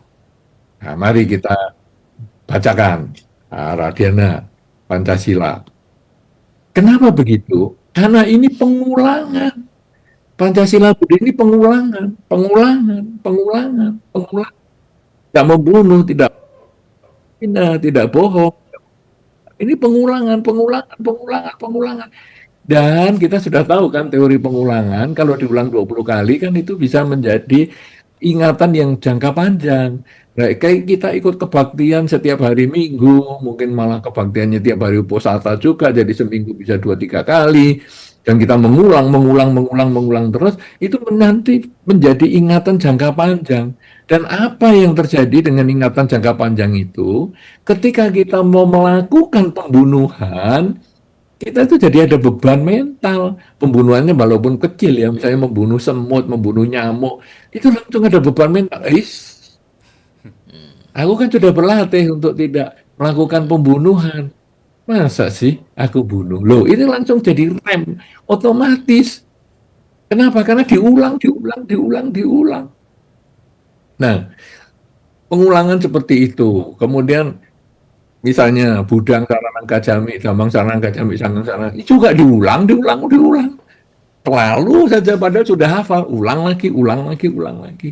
Kenapa? Supaya nanti kalau satu ketika kita itu mungkin ada kesulitan atau apa, kemudian kita mau pergi ke dukun misalnya, kita tuh jadi ingat, aku kan berlindungnya pada Buddha, Dhamma, dan Sangha, bukan dukun Saranang Gajami.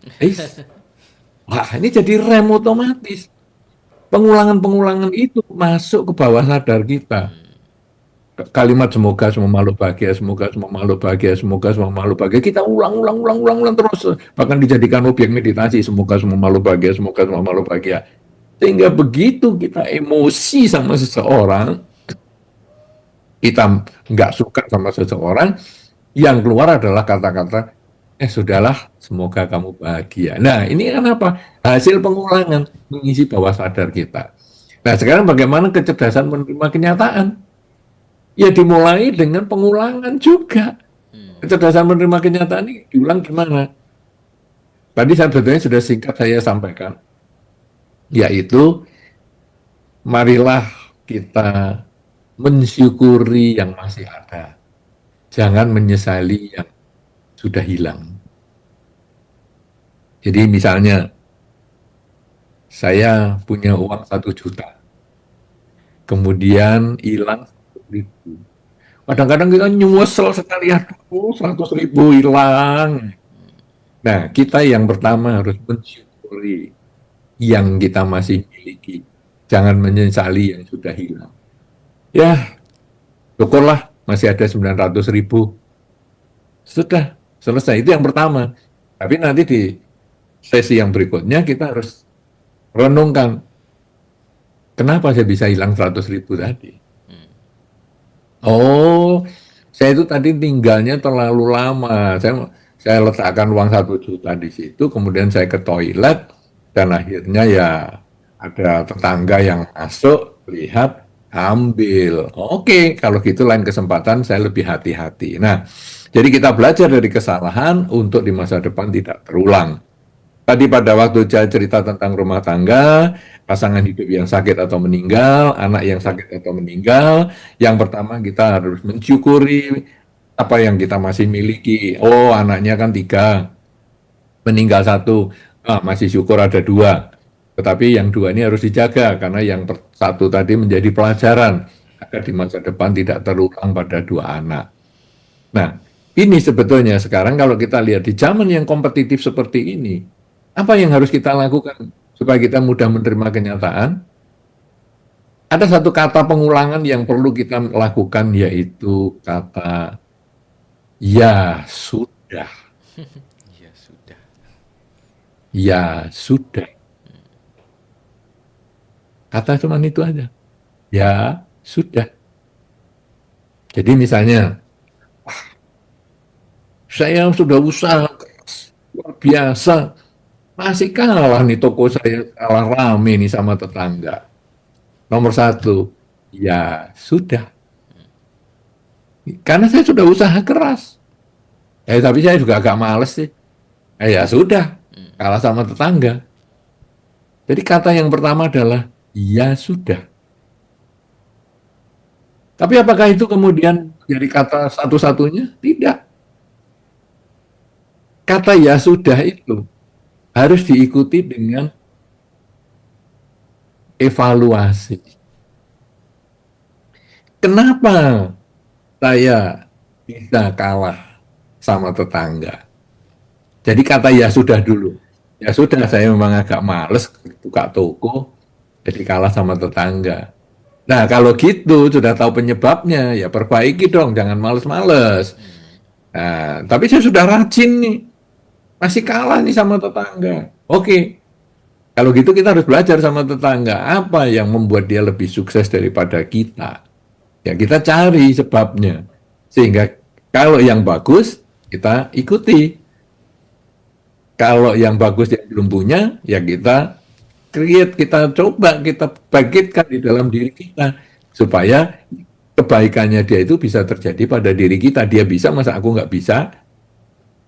Nah, sebaliknya ada nilai-nilai buruk yang mungkin dia miliki, ya kita hindari. Demikian pula nilai buruk yang kita miliki, kayak tadi saya males, ya saya perbaiki.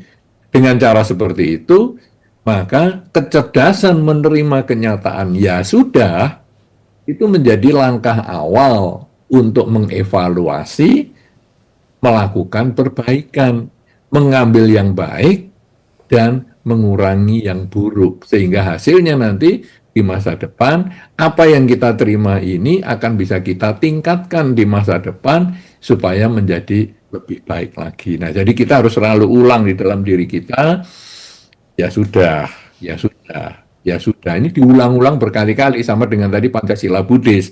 Diulang berkali-kali, sama dengan perlindungan pada Buddha, Dhamma, dan Sangha. Itu juga diulang berkali-kali. Nah, kata ya sudahnya juga diulang-ulang. Dan tiap kali kita menemukan satu masalah, keluarkan kata ya sudah itu dulu, yang pertama. Jadi begitu kesandung kakinya waktu cara, aduh, ya sudah. Ya sudah kesandung, mau apa? Mau nendangi batunya? Ya enggak juga. Ya sudah. Cuman saya harus evaluasi, kenapa saya tadi bisa kesandung? Wah, saya lihat-lihat tempat lain sih, jadi saya kesandung. Oke, lain kesempatan saya lebih hati-hati, lebih waspada waktu jalan. Waduh, HP saya rusak. Ya sudah. Nah, kenapa HP-nya rusak?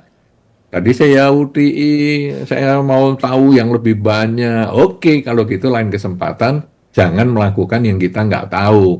Kita kalau memang mau tanya dulu sama orang yang lebih ngerti sehingga HP kita tidak terulang untuk rusak lagi. Jadi kecerdasan menerima kenyataan butuh pengulangan kata ya sudah dan kemudian bertanya kenapa bisa terjadi yang sudah kita terima itu, dilakukan perubahan, menyikapi apa yang sudah kita dapatkan dari penyebab hal-hal yang sudah kita terima sebagai kenyataan. Begitu, mudah-mudahan Saudara Edward Wang di Medan Iya, di Medan. bisa menerima ini. Terima kasih, dan teman-teman yang lain juga bisa terima. Terima kasih. Iya. Luar biasa ya, Pak Iya. Ali. Tipsnya dari Bante itu ya sudah. Tapi juga Harus tidak- dievaluasi. Betul. Kesalahan-kesalahannya. Karena kita harus belajar dari kesalahan. Luar biasa. Mungkin pertanyaan selanjutnya, silakan bisa ditampilkan. Wah, ini dari mana ini? Oh, dari Jakarta. Jakarta. Lucy Luciana, selamat malam Bante, saya dari Jakarta. jika sulit melupakan seseorang, apakah itu termasuk kemekatan secara pikiran? Waduh, ini anak muda banget Bante. Itu mungkin banyak ya teman-teman sahabat kepo yang seperti ini. Monggo Bante, silakan. Baik. Jadi kita memang tidak bisa melupakan segala sesuatu yang pernah terjadi, yang pernah masuk dalam ingatan. Itu tidak bisa dilupakan, sama sekali tidak bisa dilupakan. Jangankan di kehidupan ini ketika kita sudah dewasa, kemudian mengalami hal yang menyakitkan atau menyenangkan, terus kita tidak bisa lupa. Bukan hanya di kehidupan ini, di kehidupan sebelumnya pun kita nggak bisa lupa. Satu contoh, Pangeran Siddhartha sebelum menjadi Buddha, apa yang dia alami pada saat-saat menjelang menjadi seorang Buddha? Ingat kehidupan sebelumnya. Banyak sekali kehidupan sebelumnya. Dan akhirnya dia menyimpulkan, keinginan inilah sumber kelahiran kembali. Jadi kalau keinginan ini bisa dikendalikan, maka kelahiran kembali bisa dihentikan. Jadi kita selalu ingat. Nah, kadang-kadang kita lalu tanya, masa sih otak saya yang sekarang ini masih bisa ingat kehidupan sebelumnya? Bisa. Otak kita yang sekarang ini bisa, karena itu ada beberapa orang yang bisa punya kemampuan mengingat kehidupan sebelumnya, walaupun mungkin dia menyebutnya bukan seperti itu, yaitu orang yang dikatakan jenius. Jadi ada orang-orang tertentu, misalnya pandai sekali, misalnya bermain musik, matematika, dan lain sebagainya. Loh, dia anak umur 5 tahun loh, main musiknya sudah pandai sekali. Padahal anak-anak yang biasa 5 tahun seusianya dia, masih main yang sederhana sekali. Ini sudah main piano, main musik dengan bagus. Kenapa? Bagi kita umum menganggap itu jenius. Tetapi di dalam Dhamma, sebetulnya itu dia terbuka ingatan kehidupan sebelumnya. Mungkin dia memang sudah pemain piano di kehidupan sebelumnya. Nah, sebetulnya ingatan-ingatan dari kelahiran sebelumnya itu sudah ada di dalam foldernya dia, di dalam pikirannya dia, tetapi ada beberapa itu yang terpassword, terkunci. Nah, ada orang-orang tertentu yang kebetulan passwordnya itu gampang terbobol atau tidak terpassword, sehingga kemampuannya dia yang dulu main piano di kehidupan sebelumnya muncul di kehidupan ini, sehingga umur 5 tahun dia sudah pintar main piano, atau yang pintar matematika. Jadi anak-anak umur 5 tahun belum bisa apa-apa, ini kok sudah ada orang umur 5 tahun sudah pintar hitungan matematika kelas tinggi begini. Sampai ada salah satu orang Surabaya yang 13 tahun mau masuk perguruan tinggi kan. Karena 13 tahun mau masuk perguruan tinggi. 13 tahun itu kan masih SMP ataupun kelas berapa itu? Kelas 7. Ya, kelas 7. Tapi dia sudah mau masuk perguruan tinggi, sampai nggak boleh di Indonesia, dan akhirnya dia pergi ke Amerika dan lain sebagainya untuk belajar, dan di sana difasilitasi. Loh, dari mana anak SMP kok sudah pintar sekali seperti di perguruan tinggi begitu? Ya karena foldernya di pikiran dia itu sudah terbuka, folder dari kehidupan sebelumnya. Masa ada folder-folder begitu? Ini kan otak baru, bagaimana bisa ingat kehidupan-kehidupan sebelumnya? Saudara-saudara, kalau di zaman yang sekarang ini sebetulnya gampang sekali. Anda kalau ganti HP, bagaimana cara pindah data HP Anda dari HP lama ke HP baru? Gampang kan? Tinggal dikonekkan saja, tidak pakai kabel, tidak pakai apa-apa, pindah sendiri datanya. Begitu sudah softwarenya itu sudah, aplikasinya sudah cocok, dia langsung pindah sendiri. Lah, jadi HP lama ini adalah kehidupan sebelumnya, dia pindah ke kehidupan yang baru. Dan HP yang lama ini juga kumpulan dari kehidupan-kehidupan HP yang sebelumnya. Jadi, foto-foto Anda dari HP jadul Anda bisa kepindah di HP yang paling baru. Ya, inilah sama dengan otak kita ini. Bisa kepindah juga ingatan-ingatan yang lampau. Nah, sekarang bagaimana kita mau melupakan? Datanya itu sudah ada di situ. Kalau Anda ingin melupakan, maka Anda akan terjadi otak kita bermasalah. Karena otak kita itu sebetulnya tidak diajarkan untuk melupakan sesuatu. Tetapi dia ingat, cuman ingatnya itu harus disesuaikan dengan keperluan. Nah, sekarang bagaimana supaya kita bisa, ya kalau menurut Anda tadi melupakan, tapi sebetulnya tidak melupakan ya. Bagaimana sekarang kita bisa menerima itu sebagai kenyataan, baik kenyataan manis maupun pahit. Jadi kita tuh ingat dua hal, kenyataan manis dan kenyataan pahit. Manis juga ingat, aduh dulu aku kecil, aku dulu, aduh disayang sama ayah dan ibu, kemana-mana aku diajak, senang sekali. Kenangan yang indah. Kenangan yang menyakitkan juga timbul. Waduh, aku dulu waktu sama ibu diajak jalan ke sana. Ibu waktu itu naik sepeda boncengkan saya, kemudian ada lubang di jalan. Wah, kemudian jatuh saya kena lubang itu karena sepeda kan ya boncengannya kecil dan aku jatuh nangis. Iya, ibu nggak denger, dia jalan terus ke sana. Aduh, aku sampai ketakutan sekali dan itu menjadi trauma. Aku sekarang kalau lewat jalan yang bergelonjaran atau yang berlubang-lubang itu aku trauma ingat yang dulu. Jadi yang menyenangkan juga dia ingat, yang menyakitkan dia juga ingat, menjadi trauma. Apa yang sekarang harus dilakukan? Nah, ini konsepnya sama dengan yang si Edward tadi, yaitu ya sudah. Sudah terjadi seperti itu. Saat ini bukan yang dulu. Kita ini punya 3 masa hidup. Masa sekarang, tadi, dan nanti. Sekarang ini hidup, sedang hidup. Tadi kita pernah hidup, sudah tidak hidup. Nanti kita akan hidup, tapi belum tentu hidup. Tadi yang 30 menit yang lalu, saya pernah hidup. Tapi sudah tidak hidup, saya tidak bisa kembali ke 30 menit yang lalu. 30 menit yang akan datang, saya akan hidup tapi belum tentu hidup. Karena yang hidup itu hanya sekarang ini. Nanti kok belum tentu hidup? Ya kan? Kematian bisa datang seketika. Hidup tidak pasti, kematian itu yang pasti. Jadi kita tidak pernah tahu kapan kita mati. Karena itu, nanti 30 menit lagi, mungkin saya akan hidup, tapi belum tentu hidup. 1 jam yang lalu saya pernah hidup, tapi sudah nggak hidup. 1 jam yang akan datang, saya akan hidup, belum tentu hidup. 2 minggu yang lalu saya pernah hidup, tapi saya sudah tidak hidup. Saya sudah tidak bisa kembali ke 2 minggu lagi. Itu hanya ada di dalam ingatan. 2 minggu yang akan datang, saya akan hidup, tapi belum tentu hidup. Itu masih ada di dalam harapan saya. Nah, jadi yang nyata adalah sekarang.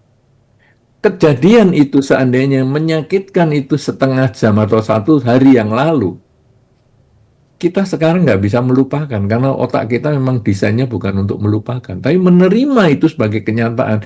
Ya sudah, kemarin saya sudah mengalami seperti itu, yaitu kebodohan saya melakukan itu, memang saya yang nggak benar, ini sudah salah, saya sudah memutuskan sesuatu, ini saya salah.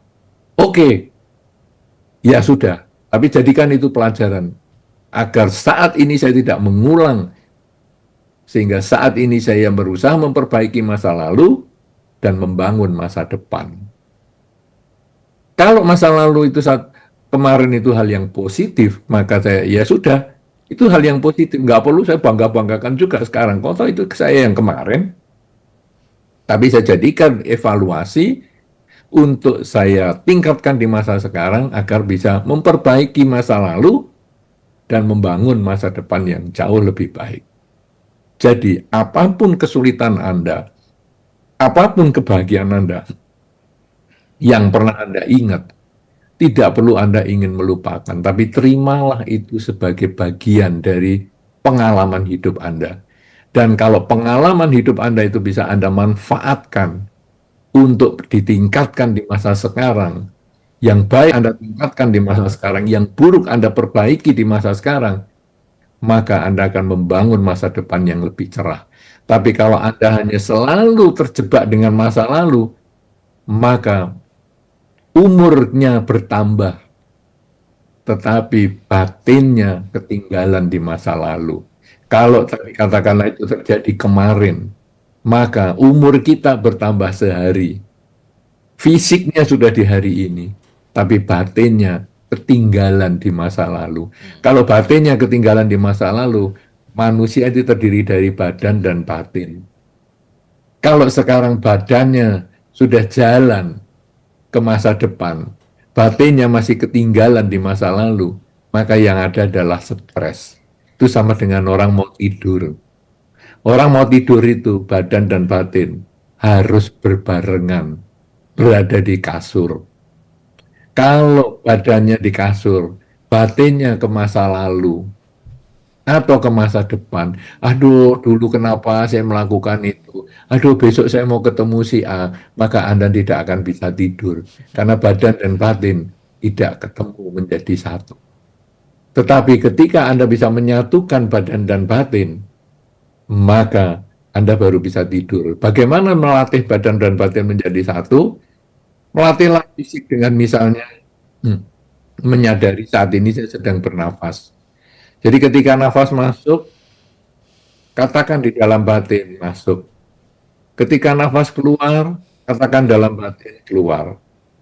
Ketika nafas masuk, masuk, keluar, masuk, keluar. Pikiran ke masa lalu, menyesali yang sudah terjadi, atau berpikir masa depan, rencana-rencana yang akan datang, kembalikan ke masa saat ini. Saat ini apa? Nafas masuk, nafas keluar. Nafas masuk, nafas keluar. Begitu badan dan batin menjadi satu, 5 menit Anda bisa tertidur nyenyak. Demikian pula dengan masa lalu, masa depan. Kalau Anda selalu sadar, saat ini saya sedang apa? Sedang membaca. Saat ini saya sedang menulis. Saat ini saya sedang berbicara. Saat ini saya sedang duduk. Saat ini saya sedang berjalan. Maka batin Anda berada sama dengan badan Anda. Loh, masa lalu kan menderita sekali, betul. Masa lalu menderita, tapi masih bisa diperbaiki di masa sekarang. Jadikan penderitaan itu sebagai obat. Jadikan penderitaan itu sebagai motivator. Jadikan penderitaan itu sebagai pembangkit semangat. Supaya di masa sekarang tidak terulang lagi. Tapi kesuksesan di masa lalu bagaimana? Jadikan motivator, jadikan pembangkit semangat, jadikan obat supaya bisa kita ulangi di masa sekarang untuk kita membangun masa depan yang lebih baik. Jangan berusaha melupakan masa lalu. Terimalah masa lalu sebagaimana adanya, ya sudah, tapi perbaikilah yang buruk di masa sekarang untuk membangun masa depan. Tingkatkanlah yang baik di masa lalu untuk saat ini agar dapat membangun masa depan yang lebih cemerlang. Saya kira demikian. Terima kasih.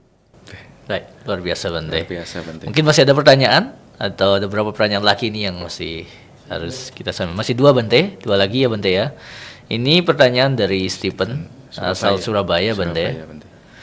Membebaskan diri dari kemelekatan merupakan kebahagiaan. Apakah berdana dan sikap mental bisa menerima perubahan merupakan kebahagiaan juga? Manakah kebahagiaan yang paling berkualitas, Bante? Berdana dan sikap mental melepas. Iya, Bante. Enggak. Ya, berdana dan sikap mental melepas itu kan memang upaya kita untuk mencapai kebahagiaan. Tadi saya sudah sampaikan. Jadi, berdana itu pada awalnya berlatih secara fisik. Itu biasanya anak sekolah minggu tuh. Jadi ada lagu wajibnya ya. Marilah kita berdana itu, dana paramita itu. Itu lagu wajib. Jadi begitu, marilah kita berdana. Wah, ini semua sudah pada nyari. nyari dompetnya masing-masing, cari di kantongnya masing-masing. Tadi dikasih uang saku berapa nih sama ibu sama ayah nih, dikasih berapa nih? Nah, masukkan. Dan itu dilakukan tiap kali ada puja bakti, terus dilakukan.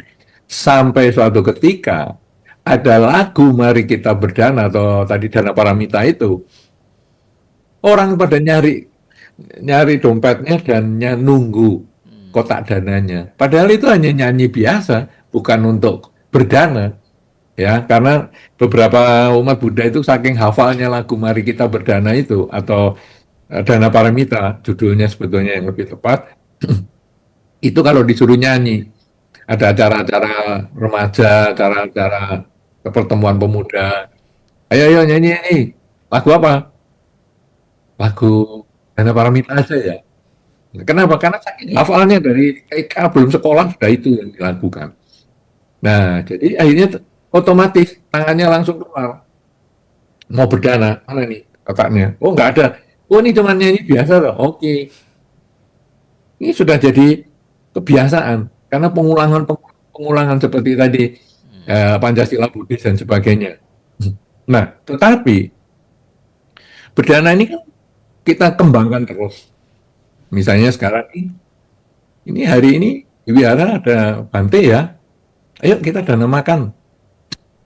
Nah, kemudian dana makan, anak-anak juga diajak, ayo nak, dana makan.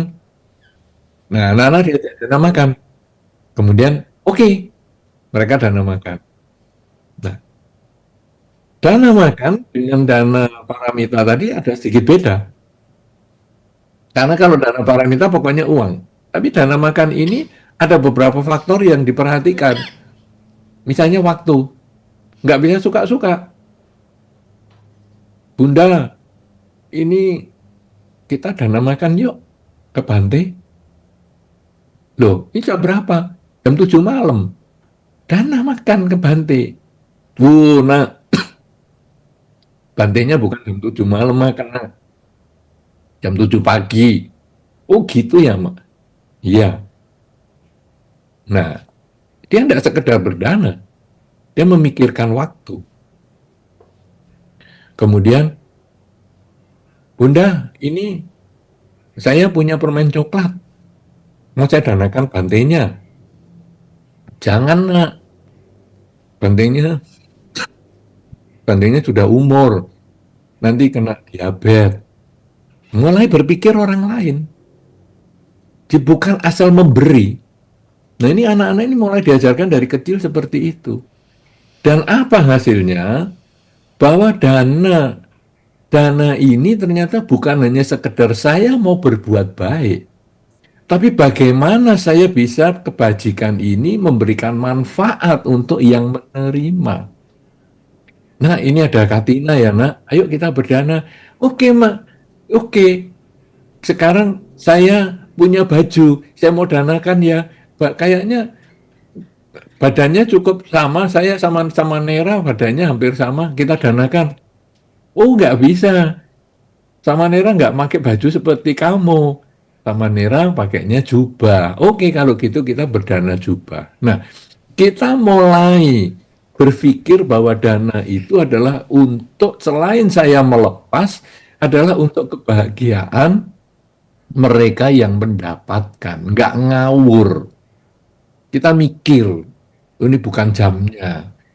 Bukan jamnya biku makan. Ini tidak cocok untuk bantenya karena bisa sakit. Ini jubah ini nggak cocok untuk dipakai bantenya.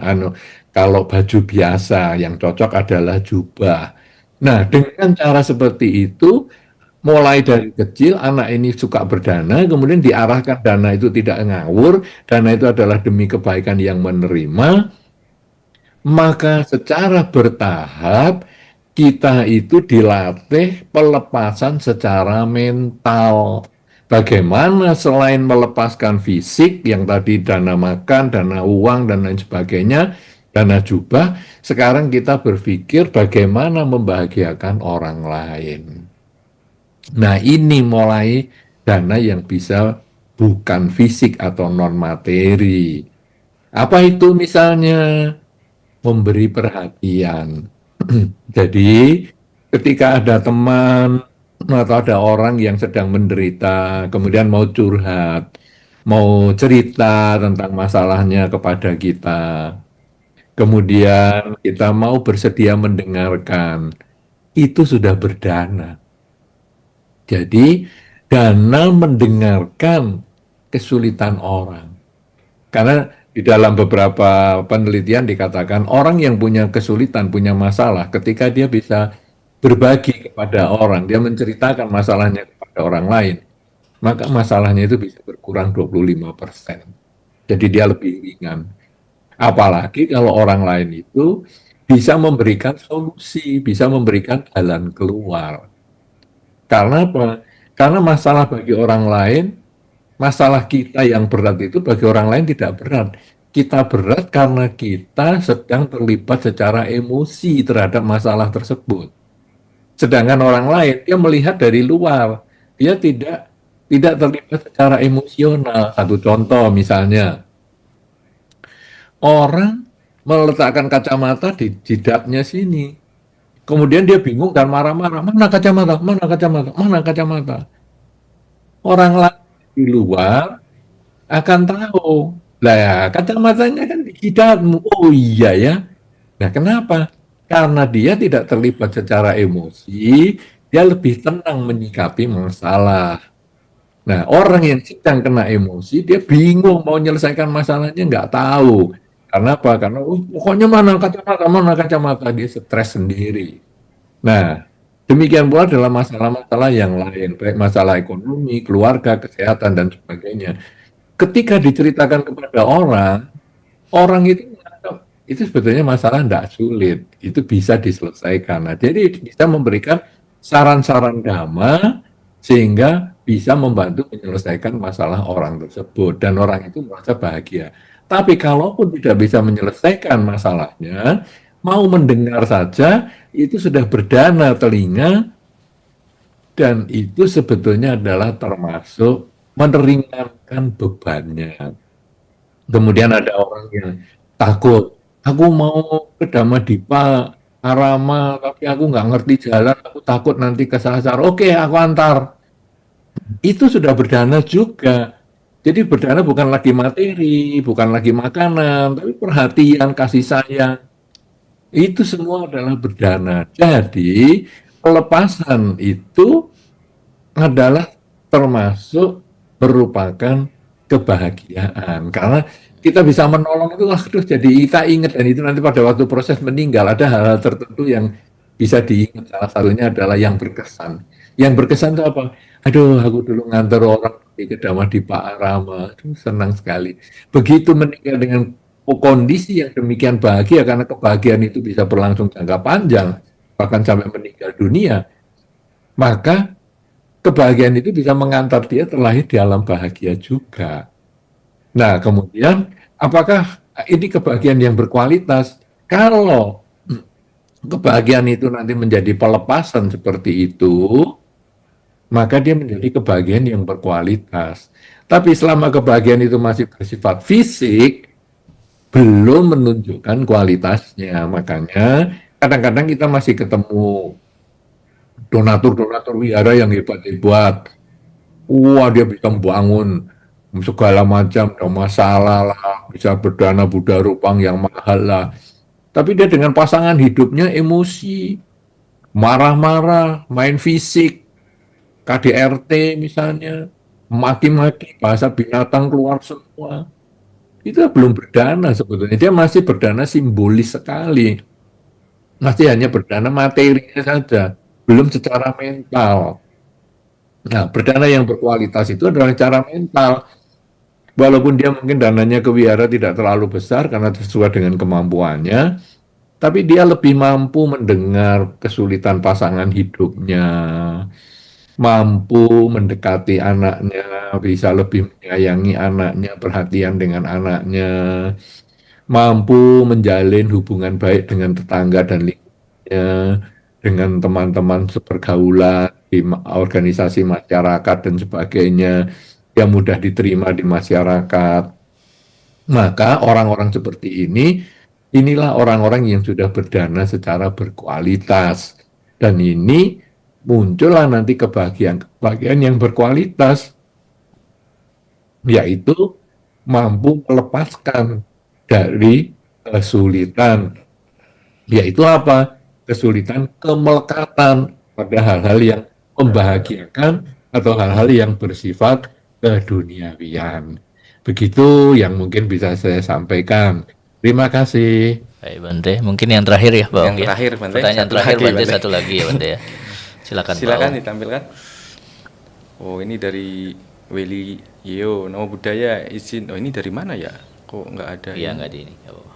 Ya. Izin bertanya Bante, pernah menanyai seorang Bante bagaimana cara umat Buddha melepas emosional batin? Jawabannya meditasi. Terus bagaimana caranya dengan mengamati nafas keluar masuk bisa melepas emosional dalam Dalam batin. Nah, ini sesuai dengan Bante yang tadi sudah disampaikan. Nah, ini mungkin bisa dijelaskan lebih lanjut begitu ya Pak Arya. Ya, silakan Bante. Silakan Bante. Iya, melepaskan emosi dengan meditasi ini mungkin meditasi yang sudah tinggi ya. Jadi nggak segampang yang diceritakan. Jadi melepaskan emosi dengan meditasi itu yang lebih bersifat menyadari saat ini sedang apa. Mungkin itu satu proses yang tadi pernah ditanya, kalau nggak salah Lucy atau siapa tadi, yaitu bagaimana saya bisa melupakan masa lalu. Itu sebetulnya bagian dari emosi. Nah, badan dan batin harus menjadi satu, bahwa hidup adalah saat ini. Itu prinsip meditasi. Makanya pernyataan Bante itu tidak salah, tetapi butuh lompatan yang agak jauh untuk sampai ke situ. Beberapa orang kalau mau belajar meditasi, biasanya dia harusnya kurang emosional dulu. Jadi ketika dia masih stres, ya idealnya jangan meditasi dulu. Stresnya itu yang diselesaikan dulu. Jadi misalnya kita tanya, kenapa kamu stres? Aduh, saya tadi punya masa lalu yang buruk sekali. Oh, ini masa lalu. Ya, kita klasifikasikan. Kalau nggak masa lalu, pasti masa depan. Stres itu cuma dua. Karena kalau sudah berpikir masa saat ini, dia tidak pernah stres. Makanya orang yang meditasi bisa sadar saat ini saya sedang apa, dia terbebas dari stres. Tetapi ketika orang stres itu pasti masa lalu atau masa depan. Aduh, saya itu gimana ya, dulu saya pernah mengambil keputusan kok salah sih. Berapa tahun ya, 5 tahun yang lalu ya, saya buat keputusan itu keliru banget. Nah, kita harus kasih ketenangan terus. Oke, kalau gitu meditasi, ayo meditasi. Wah, meditasi bukannya tenang, malah pikirannya yang 5 tahun yang lalu muncul satu demi satu. Waduh, dia nangis, dia teriak sampai, waduh nggak karu-karuan dah, hancur sudah. Nah, jadi kita harus kasih cara dulu. Caranya gimana? Gini ya, 5 tahun yang lalu itu kamu memang itu keputusan yang bagi kamu sudah terbaik. Kenapa? Karena kamu kan sudah mengambil keputusan itu, berarti itu sudah yang terbaik hari itu. Kamu tidak bisa menghakimi keputusanmu 5 tahun yang lalu dengan pengetahuanmu dan kebijaksanaanmu 5 tahun kemudian, yaitu hari ini. Itu tidak bisa karena kamu sudah tumbuh, kecerdasanmu, kebijaksanaanmu itu sudah tumbuh. Ibaratnya ya, kamu baru ngomong-ngomong gini kemudian nyenggol gelas. Lalu gelasnya pecah. Kamu tidak bisa menghakimi dengan kata, aduh tahu begitu, aku tadi nggak ngomongnya sampai gerak-gerak sana, sampai gelasku pecah. Nggak bisa, karena kamu saat kemudian, kamu tuh sudah timbul kebijaksanaan, bahwa nggak boleh ngomongnya sampai ke situ. Berarti nanti kejadian itu ya sudah, gelasnya sudah pecah, gimana lagi? Nah, yang penting sekarang, kamu kalau ngeletakkan gelas, jangan terlalu dekat dengan kamu waktu ngomong. Supaya waktu kamu gerak-gerak, dia nggak pecah. Nah, itu kan jadi pelajaran, dievaluasi. Ya sudah, gelasnya pecah mau diapakan? Kamu mau emosi itu tetap gelasnya pecah. Nah, masa lalumu yang demikian kamu kesalahan mengambil keputusan kan itu kesalahan itu kan dipandang dari hari ini. Kamu kalau tahu hari ini pasti kamu nggak ngambil itu, tapi buktinya kamu kan nggak tahu, kamu kan bukan peramal. Sehingga kamu nggak tahu hari ini, ya tahunnya 5 tahun yang lalu kamu menganggap keputusan itu sudah yang terbaik. Ya sudah, kamu terima dulu itu sebagaimana adanya. Kalau kamu sudah terima sebagaimana adanya, jadikan itu pelajaran supaya di masa sekarang kamu bisa mensyukuri bahwa ya itu memang dulu aku ngambil keputusan gitu, tapi masih untung, saya masih bersyukur di zaman ini di 5 tahun kemudian saya masih bisa memperbaiki atau minimal tidak mengulang kesalahan yang sama. Nah, begitu dia sudah bisa terima dirinya, dia bisa berdamai dengan dirinya, baru diajari meditasi. Oke, ini kan karena kamu lihat yang dulu sehingga kamu yang sekarang ini lupa bahwa hidup adalah saat ini. Masa lalu kamu pernah hidup tapi sudah nggak hidup. Jadi sekarang hidup adalah saat ini. Ayo kita belajar ya meditasi, belajar hidup saat ini. Badanmu di sini kan, batinmu juga coba di sini. Badanmu sedang apa nih? Sedang narik nafas. Oke, tarik nafas ya batinmu ngomong nafas masuk.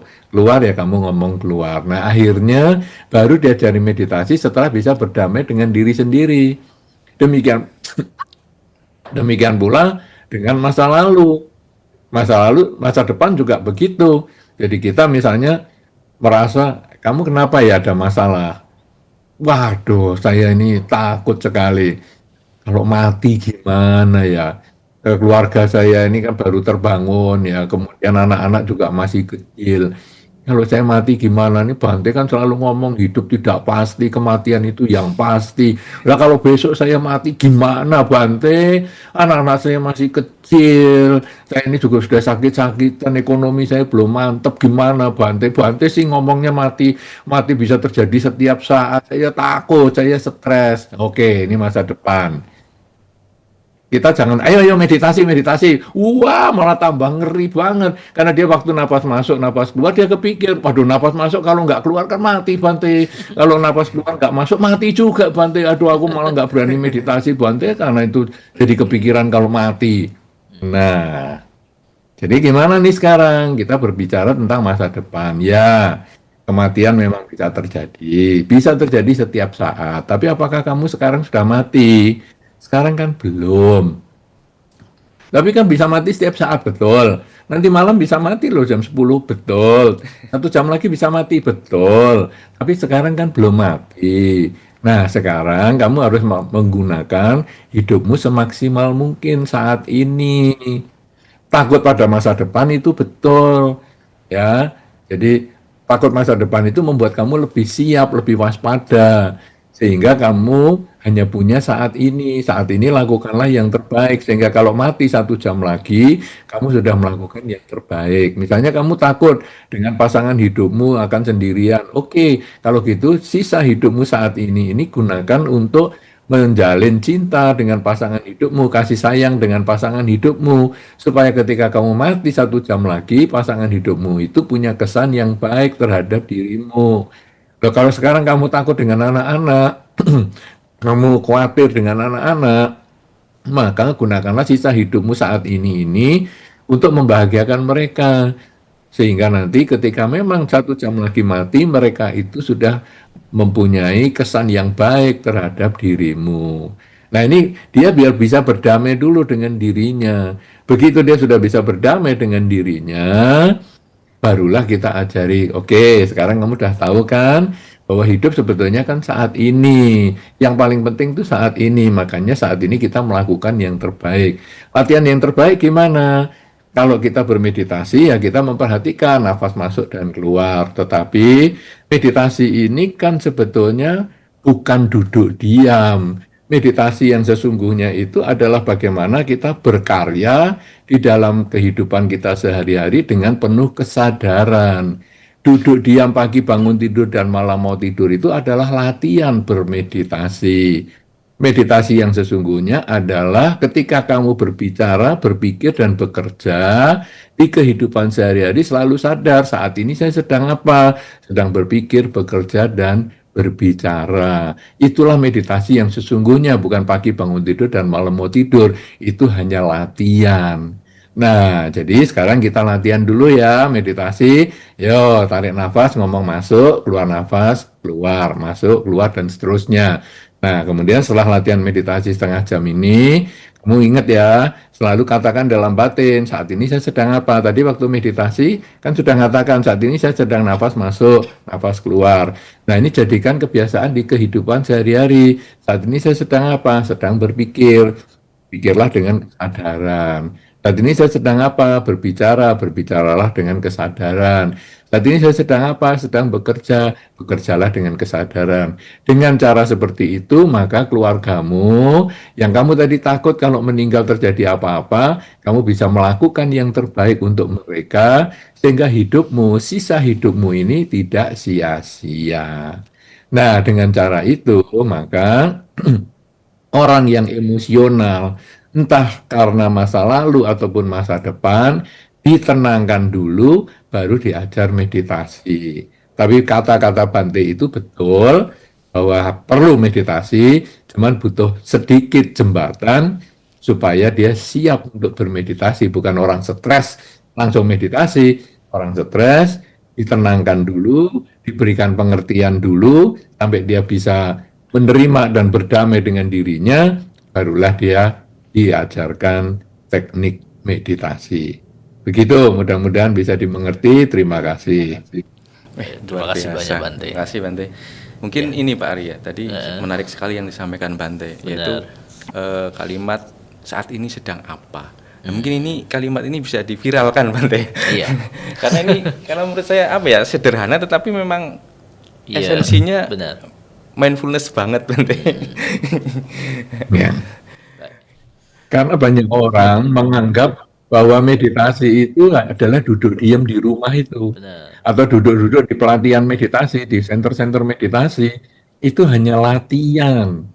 Latihan yang ini yang dilatih untuk saat ini saya sedang apa. Dan itu nanti digunakan di keseharian. Ya mudah-mudahan kalau dengan cara seperti itu akan membangun kesadaran setiap saat. Ya, Bisa luar bikin biasa. stiker tadi ditempel di mana gitu. Menarik sekali Bante. Dan itu melatih saat ini Awareness, sedang apa seperti itu. Oke, baik Bante. Mungkin untuk pertanyaan Iya, cukup Bante. cukup Bante, dan bagi sahabat Sahabat kepo yang pertanyaannya belum bisa kami jawab saat ini karena waktu yang tidak Keterbatasan waktu. memungkinkan, mohon maaf dan selamat malam. Ya.